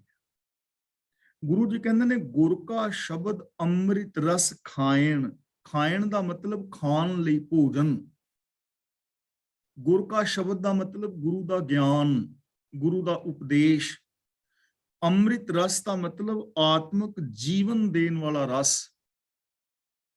ਤਾਂ ਗੁਰੂ ਜੀ ਕਹਿੰਦੇ ਨੇ ਖਾਣ ਜੋਗੀ ਜੇ ਕੋਈ ਚੀਜ਼ ਹੈ ਨਾ ਵਰਤੋਂ ਵਾਲੀ, ਰੋਗਾਂ ਨੂੰ ਦੂਰ ਕਰਨ ਵਾਲੀ ਦਵਾਈ, ਉਹ ਹੈ ਗੁਰੂ ਦਾ ਉਪਦੇਸ਼, ਜਿਹਦਾ ਰਸ ਅੰਮ੍ਰਿਤ ਵਰਗਾ ਮਿੱਠਾ ਹੈ, ਜੋ ਤੁਹਾਨੂੰ ਆਤਮਿਕ ਜੀਵਨ ਦੇਵੇਗਾ। ਗੁਰੂ ਦਾ ਉਪਦੇਸ਼, ਇਹਨੂੰ ਖਾਓ। ਖਾਓ ਦਾ ਮਤਲਬ ਵਰਤੋ, ਇੰਪਲੀਮੈਂਟ ਕਰੋ।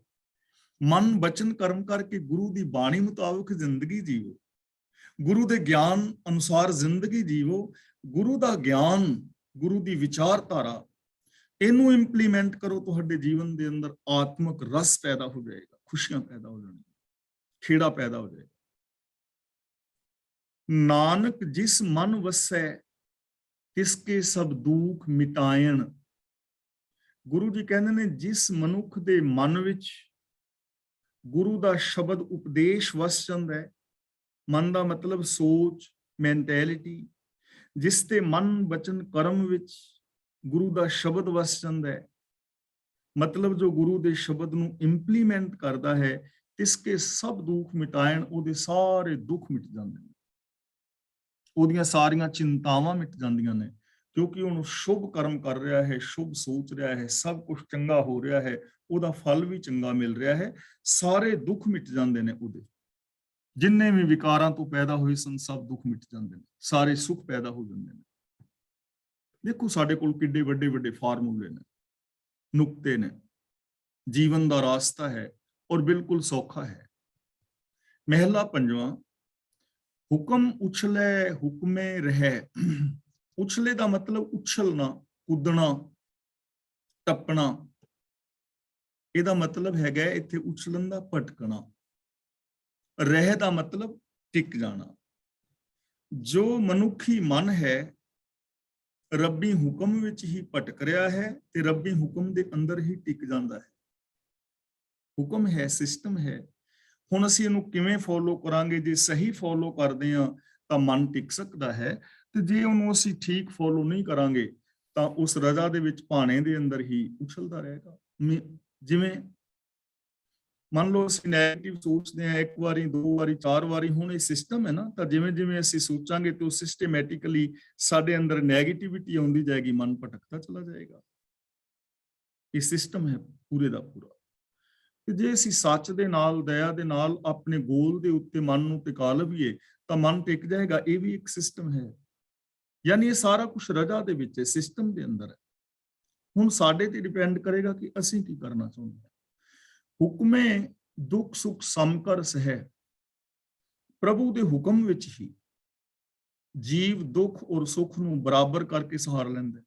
ਆਮ ਬੰਦੇ ਦਾ ਜਿਹੜਾ ਮਨ ਹੈ, ਦੁੱਖਾਂ ਵਿੱਚ ਭਟਕ ਜਾਂਦਾ ਹੈ, ਸੁੱਖਾਂ ਵਿੱਚ ਹੰਕਾਰੀ ਹੋ ਜਾਂਦਾ ਹੈ। ਤੇ ਜਿਹੜੇ ਰੱਬੀ ਹੁਕਮ ਨੂੰ ਸਮਝਣ ਵਾਲੇ ਨੇ, ਉਹ ਚਾਹੇ ਦੁੱਖ ਆਏ ਚਾਹੇ ਸੁੱਖ ਆਏ, ਉਹ ਸੱਚ ਦੇ ਨਾਲ ਜੁੜੇ ਰਹਿੰਦੇ ਨੇ। ਉਹ ਆਪਣੇ ਗੋਲ ਦੇ ਉੱਤੇ ਜਾਂਦੇ ਰਹਿੰਦੇ ਨੇ। ਉਹਨਾਂ ਦੇ ਵਿੱਚ ਸੁੱਖ ਦੁੱਖ ਦੇ ਵਿੱਚ ਉਹ ਸਮ ਹਾਲਤ ਵਿੱਚ ਨੇ, ਨਿਰਲੇਪ ਰਹਿੰਦੇ ਨੇ। ਹੁਕਮੇ ਨਾਮ ਜਪੈ ਦਿਨ ਰਾਤ, ਜੋ ਰੱਬੀ ਰਜ਼ਾ ਵਿੱਚ ਜੋ ਪ੍ਰਭੂ ਦੀ ਸਿਫਤ ਸਲਾਹ ਕਰ ਰਿਹਾ ਹੈ, ਉਹ ਵੀ ਰੱਬੀ ਰਜ਼ਾ ਦੇ ਵਿੱਚ ਹੈ, ਹੁਕਮ ਦੇ ਵਿੱਚ, ਹੁਕਮ ਤੋਂ ਬਾਹਰ ਨਹੀਂ ਹੈ।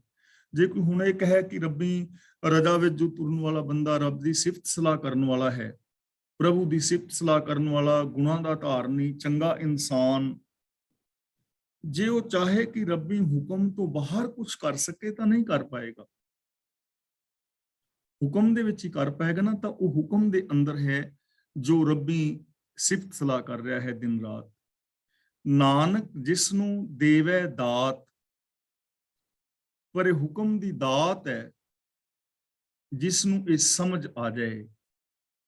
ਇਹ ਮਹਾਨ ਵੱਡੀ ਬਖਸ਼ਿਸ਼ ਹੈ ਜੇ ਇਹ ਚੀਜ਼ ਸਮਝ ਆ ਜਾਏ ਤਾਂ।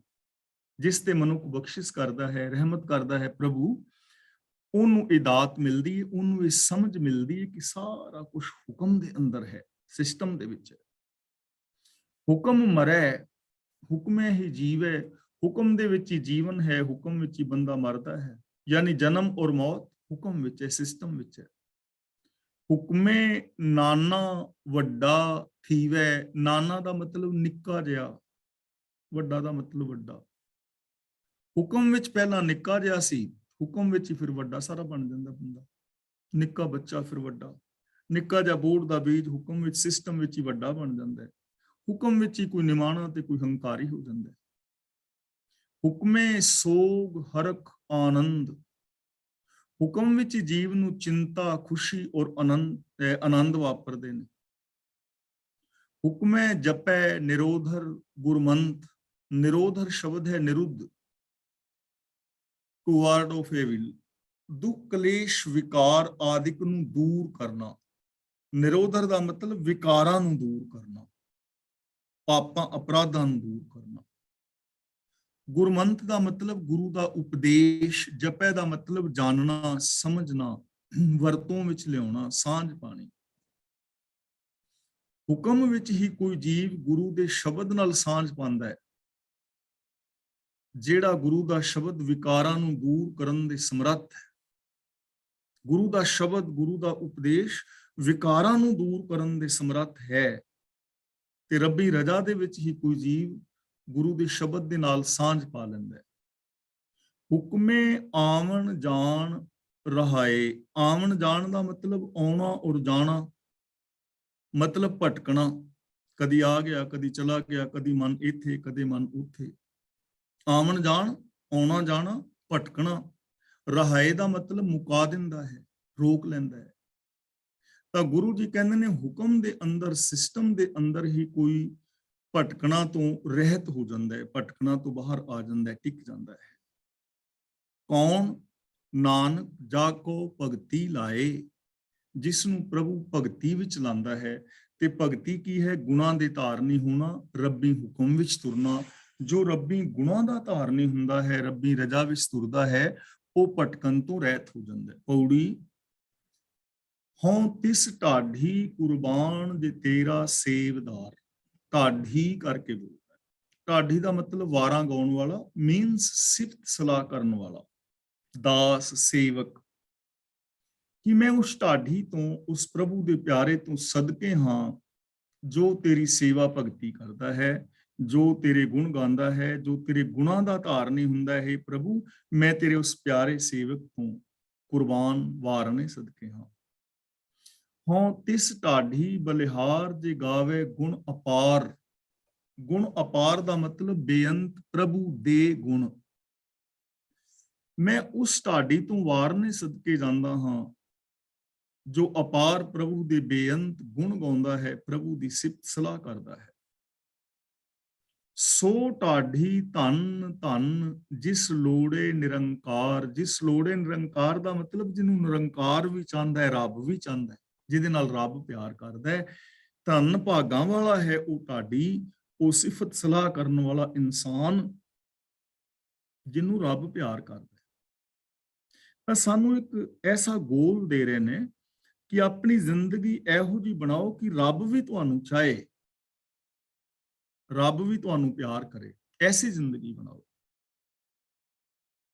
ਦੁਨੀਆ ਤਾਂ ਪਿਆਰ ਤਾਂ ਮਿਲੇਗਾ, ਰੱਬ ਦਾ ਪਿਆਰ ਤੁਹਾਨੂੰ। ਐਸੀ ਜ਼ਿੰਦਗੀ, ਆਪਣੇ ਜੀਵਨ ਦਾ ਢੰਗ ਐਸਾ ਬਣਾਓ, ਆਪਣਾ ਬਿਹੇਵੀਅਰ ਐਸਾ ਬਣਾਓ, ਤੁਹਾਡੇ ਬੋਲ ਐਸੇ ਹੋਣ, ਤੁਹਾਡਾ ਬਿਹੇਵੀਅਰ ਐਸਾ ਹੋਵੇ, ਤੁਹਾਡੀ ਸੋਚ ਐਸੀ ਹੋਵੇ ਕਿ ਤੁਹਾਡੇ ਬੋਲ ਰੱਬ ਵੀ ਸੁਣਨਾ ਚਾਹੁੰਦਾ ਹੋ, ਰੱਬ ਵੀ ਸੁਣਨਾ ਚਾਹੇ ਕਿ ਯਾਰ ਉਹਦੀ ਮੈਂ ਗੱਲਬਾਤ ਸੁਣਾ। ਤੇ ਸਾਡੀ ਗੱਲਬਾਤ ਸਾਡੇ ਘਰ ਦੇ ਜੀਅ ਵੀ ਨਹੀਂ ਸੁਣ ਕੇ ਰਾਜੀ। ਸਾਡੇ ਜੀਅ ਵੀ ਨਹੀਂ ਨਾ, ਘਰ ਵਾਲੀ ਮੇਰੀ ਗੱਲ ਸੁਣ ਕੇ ਰਾਜੀ ਨਹੀਂ, ਬੱਚੇ ਸੁਣ ਕੇ ਰਾਜੀ ਨਹੀਂ। ਇੱਕ ਤਾਂ ਪ੍ਰੋਬਲਮ ਹੋ ਸਕਦੀ ਹੈ ਕਈ ਥਾਵਾਂ ਤੇ ਤਾਂ ਕਿ ਅਗਲਾ ਬੰਦਾ ਹੀ ਨੈਗੇਟਿਵ ਹੋਵੇ, ਲੇਕਿਨ ਆਪਣੀ ਬੋਲ ਬਾਣੀ ਇੰਨੀ ਉੱਚੀ, ਬਿਹੇਵੀਅਰ ਇੰਨਾ ਚੰਗਾ ਬਣਾਓ ਕਿ ਲੋਕ ਤੁਹਾਨੂੰ ਮਿਲਣ ਵਾਸਤੇ ਤਰਸਣ, ਤੁਹਾਡੇ ਬੋਲ ਸੁਣਨ ਵਾਸਤੇ ਕਿਸੇ ਦੇ ਕੰਨ ਤੜਪ ਜਾਣ, ਤੁਹਾਨੂੰ ਵੇਖਣ ਵਾਸਤੇ ਕਿਸੇ ਦੀਆਂ ਅੱਖਾਂ ਤਰਸ ਜਾਣ, ਤੁਹਾਨੂੰ ਮਿਲਣ ਵਾਸਤੇ ਕਿਸੇ ਦਾ ਦਿਲ ਤੜਪ ਜਾਏ, ਦਿਲਾਂ ਦੇ ਦਰਵਾਜ਼ੇ ਖੁੱਲੇ ਹੋਣ। ਐਸੀ ਜ਼ਿੰਦਗੀ ਆਪਣੀ ਬਣਾਓ, ਐਸੀ ਸੋਚ ਉੱਚੀ ਬਣਾਓ। ਸੋ ਢਾਡੀ ਭਾਗਟ ਜਿਸ ਸੱਚਾ ਦੁਆਰ ਬਾਰ। ਜਿਸ ਸੱਚਾ ਦੁਆਰ ਬਾਰ ਦਾ ਮਤਲਬ ਟਿਕਾਣਾ, ਦੁਆਰਾ ਟਿਕਾਣਾ, ਬਾਰ ਦਾ ਮਤਲਬ ਦਰਵਾਜ਼ਾ।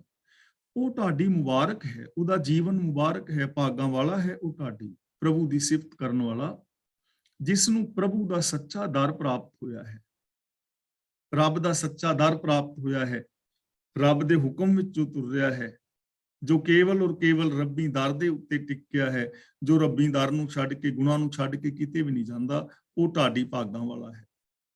ਉਹ ਢਾਡੀ ਤੁਧ ਧਿਆਏ ਕਲਾਣੇ ਦਿਨ ਰਹਿਣਾਰ। ਰਹਿਣਾਰ ਦਾ ਮਤਲਬ ਰਾਤ, ਤੇ ਕਲਾਣੇ ਦਾ ਮਤਲਬ ਹੈਗਾ ਸਿਫਤ ਸਲਾਹ ਕਰਨ ਵਾਲਾ। ਕਲਾਣ ਦਾ ਮਤਲਬ ਜੋ ਸਿਫਤ ਸਲਾਹ, ਕਲਾਣੇ ਦਾ ਮਤਲਬ ਸਿਫਤ ਸਲਾਹ ਕਰਨ ਵਾਲਾ। ਅਜਿਹਾ ਢਾਡੀ ਅਸਲ ਤੇ ਅੰਦਰ ਤੈਨੂੰ ਧਿਆਉਂਦਾ ਹੈ, ਆਪਣੇ ਧਿਆਨ ਵਿੱਚ ਵਸਾਉਂਦਾ ਹੈ, ਔਰ ਦਿਨ ਰਾਤ ਤੇਰੇ ਗੁਣ ਗਾਉਂਦਾ ਹੈ। ਤੇ ਮੰਗਦਾ ਕੀ ਹੈ? ਮੰਗੈ ਅੰਮ੍ਰਿਤ ਨਾਮ ਨਾ ਆਵੇ ਕਦੇ ਹਾਰ। ਅੰਮ੍ਰਿਤ ਦਾ ਮਤਲਬ ਆਤਮਿਕ ਜੀਵਨ ਦੇਣ ਵਾਲਾ, ਨਾਮ ਦਾ ਮਤਲਬ ਪ੍ਰਭੂ ਦੀ ਸਿਫਤ ਸਲਾਹ। ਉਹ ਤੇਰੇ ਦਰ ਤੋਂ ਤੇਰੀ ਸਿਫਤ ਸਲਾਹ ਮੰਗਦਾ ਹੈ। ਤੇ ਐਸਾ ਇਨਸਾਨ ਕਦੇ ਵੀ ਮਨੁੱਖ ਜੀਵਨ ਦੀ ਬਾਜੀ ਹਾਰ ਕੇ ਨਹੀਂ ਆਉਂਦਾ। ਐਸੇ ਇਨਸਾਨ ਦੀ ਕਦੇ ਹਾਰ ਨਹੀਂ ਹੁੰਦੀ। ਐਸਾ ਇਨਸਾਨ ਜੀਵਨ ਬਾਜੀ ਨੂੰ ਜਿੱਤ ਜਾਂਦਾ ਹੈ। ਉਹਨੂੰ ਹੀ ਜੀਵਨ ਬਾਜੀ ਨੂੰ ਜਿੱਤਿਆ ਹੋਇਆ ਕਹਿ ਸਕਦੇ ਹਾਂ, ਜੋ ਆਤਮਿਕ ਜੀਵਨ ਦੇਣ ਵਾਲੇ ਪ੍ਰਭੂ ਦੇ ਗੁਣਾਂ ਦੀ ਦਾਤ ਮੰਗਦਾ ਹੈ, ਜਿਸ ਦੀ ਮੰਗ ਹੀ ਇਹ ਹੈ, ਜਿਸ ਦੀ ਲਗਨ ਸਿਰਫ ਰੱਬੀ ਗੁਣਾਂ ਦੇ ਨਾਲ ਲੱਗੀ ਹੋਈ ਹੈ। ਉਹ ਇਨਸਾਨ ਕਦੇ ਵੀ ਜੀਵਨ ਬਾਜੀ ਹਾਰ ਕੇ ਨਹੀਂ ਆਉਂਦਾ। ਤੇ ਯਾਦ ਰੱਖਣਾ, ਉਹ ਪ੍ਰਭੂ ਤੁਹਾਡੇ ਅੰਦਰ ਹੈ, ਮੇਰੇ ਅੰਦਰ ਹੈ। ਅੰਦਰ ਵਾਲੇ ਤੋਂ ਮੰਗੋ ਗੁਣ। ਅੰਦਰ ਗੁਣਾਂ ਦੇ ਭੰਡਾਰ ਭਰੇ ਪਏ ਨੇ, ਉਹਨਾਂ ਨੂੰ ਯੂਜ਼ ਕਰੋ। ਕਦੇ ਵੀ ਜੀਵਨ ਬਾਜੀ ਨਹੀਂ ਹਾਰੋ। ਕੱਪੜ ਭੋਜਨ ਸੱਚ ਰਹਿੰਦਾ ਲਿਵੈ ਧਾਰ। ਲਿਵੈ ਦਾ ਮਤਲਬ ਲਗਨ, ਲਿਵੈ ਧਾਰ ਦਾ ਮਤਲਬ ਲਗਾਤਾਰ, ਲੀਵ ਲਗਾ ਕੇ, ਲਗਨ ਲਗਾ ਕੇ। ਤੇਰਾ ਸਦਾ ਥਿਰ ਨਾਮ, ਤੇਰੀ ਸਿਫਤ ਸਲਾਹ, ਤੇਰੇ ਗੁਣ ਹੀ ਉਸ ਢਾਡੀ ਦੇ ਕੋਲ ਕੱਪੜਾ ਹੈ ਪੱਤ ਢੱਕਣ ਲਈ, ਔਰ ਸੱਚ ਹੀ ਉਹਦੀ ਆਤਮਿਕ ਖੁਰਾਕ ਹੈ।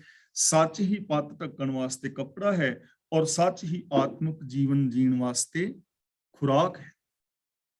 ਯਾਨੀ ਜੋ ਸੱਚ ਨੂੰ ਆਪਣੀ ਜ਼ਿੰਦਗੀ ਦਾ ਆਧਾਰ ਬਣਾ ਲੈਂਦਾ ਹੈ, ਉਸ ਇਨਸਾਨ ਦੀਆਂ ਬਾਕੀ ਦੀਆਂ ਤ੍ਰਿਸ਼ਨਾਵਾਂ ਮਿਟ ਜਾਂਦੀਆਂ ਨੇ, ਆਤਮਿਕ ਤ੍ਰਿਪਤੀ ਮਿਲ ਜਾਂਦੀ ਹੈ ਔਰ ਸੱਚੇ ਇਨਸਾਨ ਦੀ ਹੀ ਇੱਜ਼ਤ ਔਰ ਪੱਤ ਵੀ ਰਹਿੰਦੀ ਹੈ, ਜੋ ਲਗਾਤਾਰ ਆਪਣੀ ਲਗਨ ਗੁਣਾਂ ਦੇ ਨਾਲ ਲਗਾਈ ਰੱਖਦਾ ਹੈ। ਸੋ ਢਾਢੀ ਗੁਣਵੰਤ ਜਿਸ ਨੂੰ ਪ੍ਰਭ ਪਿਆਰ, ਗੁਣਵੰਤ ਦਾ ਮਤਲਬ ਗੁਣਵਾਨ, ਅਸਲੀ ਗੁਣਵਾਨ ਉਹ ਢਾਡੀ ਹੈ, ਉਹ ਹੈ ਅਸਲੀ ਢਾਡੀ ਗੁਣਵਾਨ, ਜਿਸ ਨੂੰ ਪ੍ਰਭ ਪਿਆਰ, ਜਿਸ ਨੂੰ ਪ੍ਰਭੂ ਦਾ ਪਿਆਰ ਹਾਸਲ ਹੈ, ਜੋ ਪ੍ਰਭੂ ਦੇ ਨਾਲ ਆਪਣੀ ਪ੍ਰੀਤ ਪਾਉਂਦਾ ਹੈ, ਉਹੀ ਅਸਲ ਢਾਡੀ ਹੈ। ਉਸੇ ਦਾ ਜੀਵਨ ਸਫਲ ਔਰ ਸੁੱਜਾ ਹੈ ਔਰ ਐਸਾ ਇਨਸਾਨ ਹੀ ਆਪਣੇ ਜੀਵਨ ਬਾਜੀ ਨੂੰ ਜਿੱਤ ਕੇ ਇਸ ਸੰਸਾਰ ਤੋਂ ਜਾਂਦਾ ਹੈ। ਵਾਹਿਗੁਰੂ ਜੀ ਰਹਿਮਤ ਕਰਨ। ਅਸੀਂ ਗੁਰੂ ਪਾਤਸ਼ਾਹ ਜੀ ਦੀ ਪਾਵਨ ਬਾਣੀ ਨੂੰ ਆਪ ਪੜ੍ਹੀਏ, ਗੁਰਬਾਣੀ ਦੀ ਵਿਚਾਰ ਆਪ ਕਰੀਏ ਔਰ ਗੁਰਬਾਣੀ ਮੁਤਾਬਕ ਜ਼ਿੰਦਗੀ ਜੀ ਕੇ ਆਪਣੇ ਜੀਵਨ ਨੂੰ ਸਫਲ ਔਰ ਸੁੱਜਾ ਕਰਨ ਦਾ ਯਤਨ ਕਰੀਏ। ਅੱਜ ਦੀ ਵਿਚਾਰ ਮੈਂ ਇੱਥੇ ਸਮਾਪਤ ਕਰਦਾ ਜੀ। ਅੱਜ ਦੀ ਇਸ ਵਿਚਾਰ ਵਿੱਚ ਜੇ ਕਿਸੇ ਵੀਰ ਭੈਣ ਦਾ ਕੋਈ ਛੋਟਾ-ਮੋਟਾ ਸਵਾਲ ਹੈ ਤਾਂ ਆਪ ਸਵਾਲ ਕਰ ਸਕਦੇ ਹੋ, ਔਰ ਜੇ ਕਿਸੇ ਵੀਰ ਨੇ ਆਪਣਾ ਕੋਈ ਵਿਚਾਰ ਦੇਣਾ ਹੈ ਭੈਣ ਨੇ, ਤਾਂ ਉਹ ਵੀਰ ਭੈਣ ਆਪਣੇ ਵਿਚਾਰ ਦੇ ਸਕਦੇ ਹੋ ਅਨਮਿਊਟ ਹੋ ਕੇ। ਕਲਾਸ ਦੀ ਅਗਲੀ ਕਾਰਵਾਈ ਜਿਹੜੀ ਹੈ ਉਹ ਵੀਰ ਤਰਲੋਚਨ ਸਿੰਘ ਜੀ ਕਰ ਰਹੇ ਨੇ। ਵਾਹਿਗੁਰੂ ਜੀ ਕਾ ਖਾਲਸਾ, ਵਾਹਿਗੁਰੂ ਜੀ ਕੀ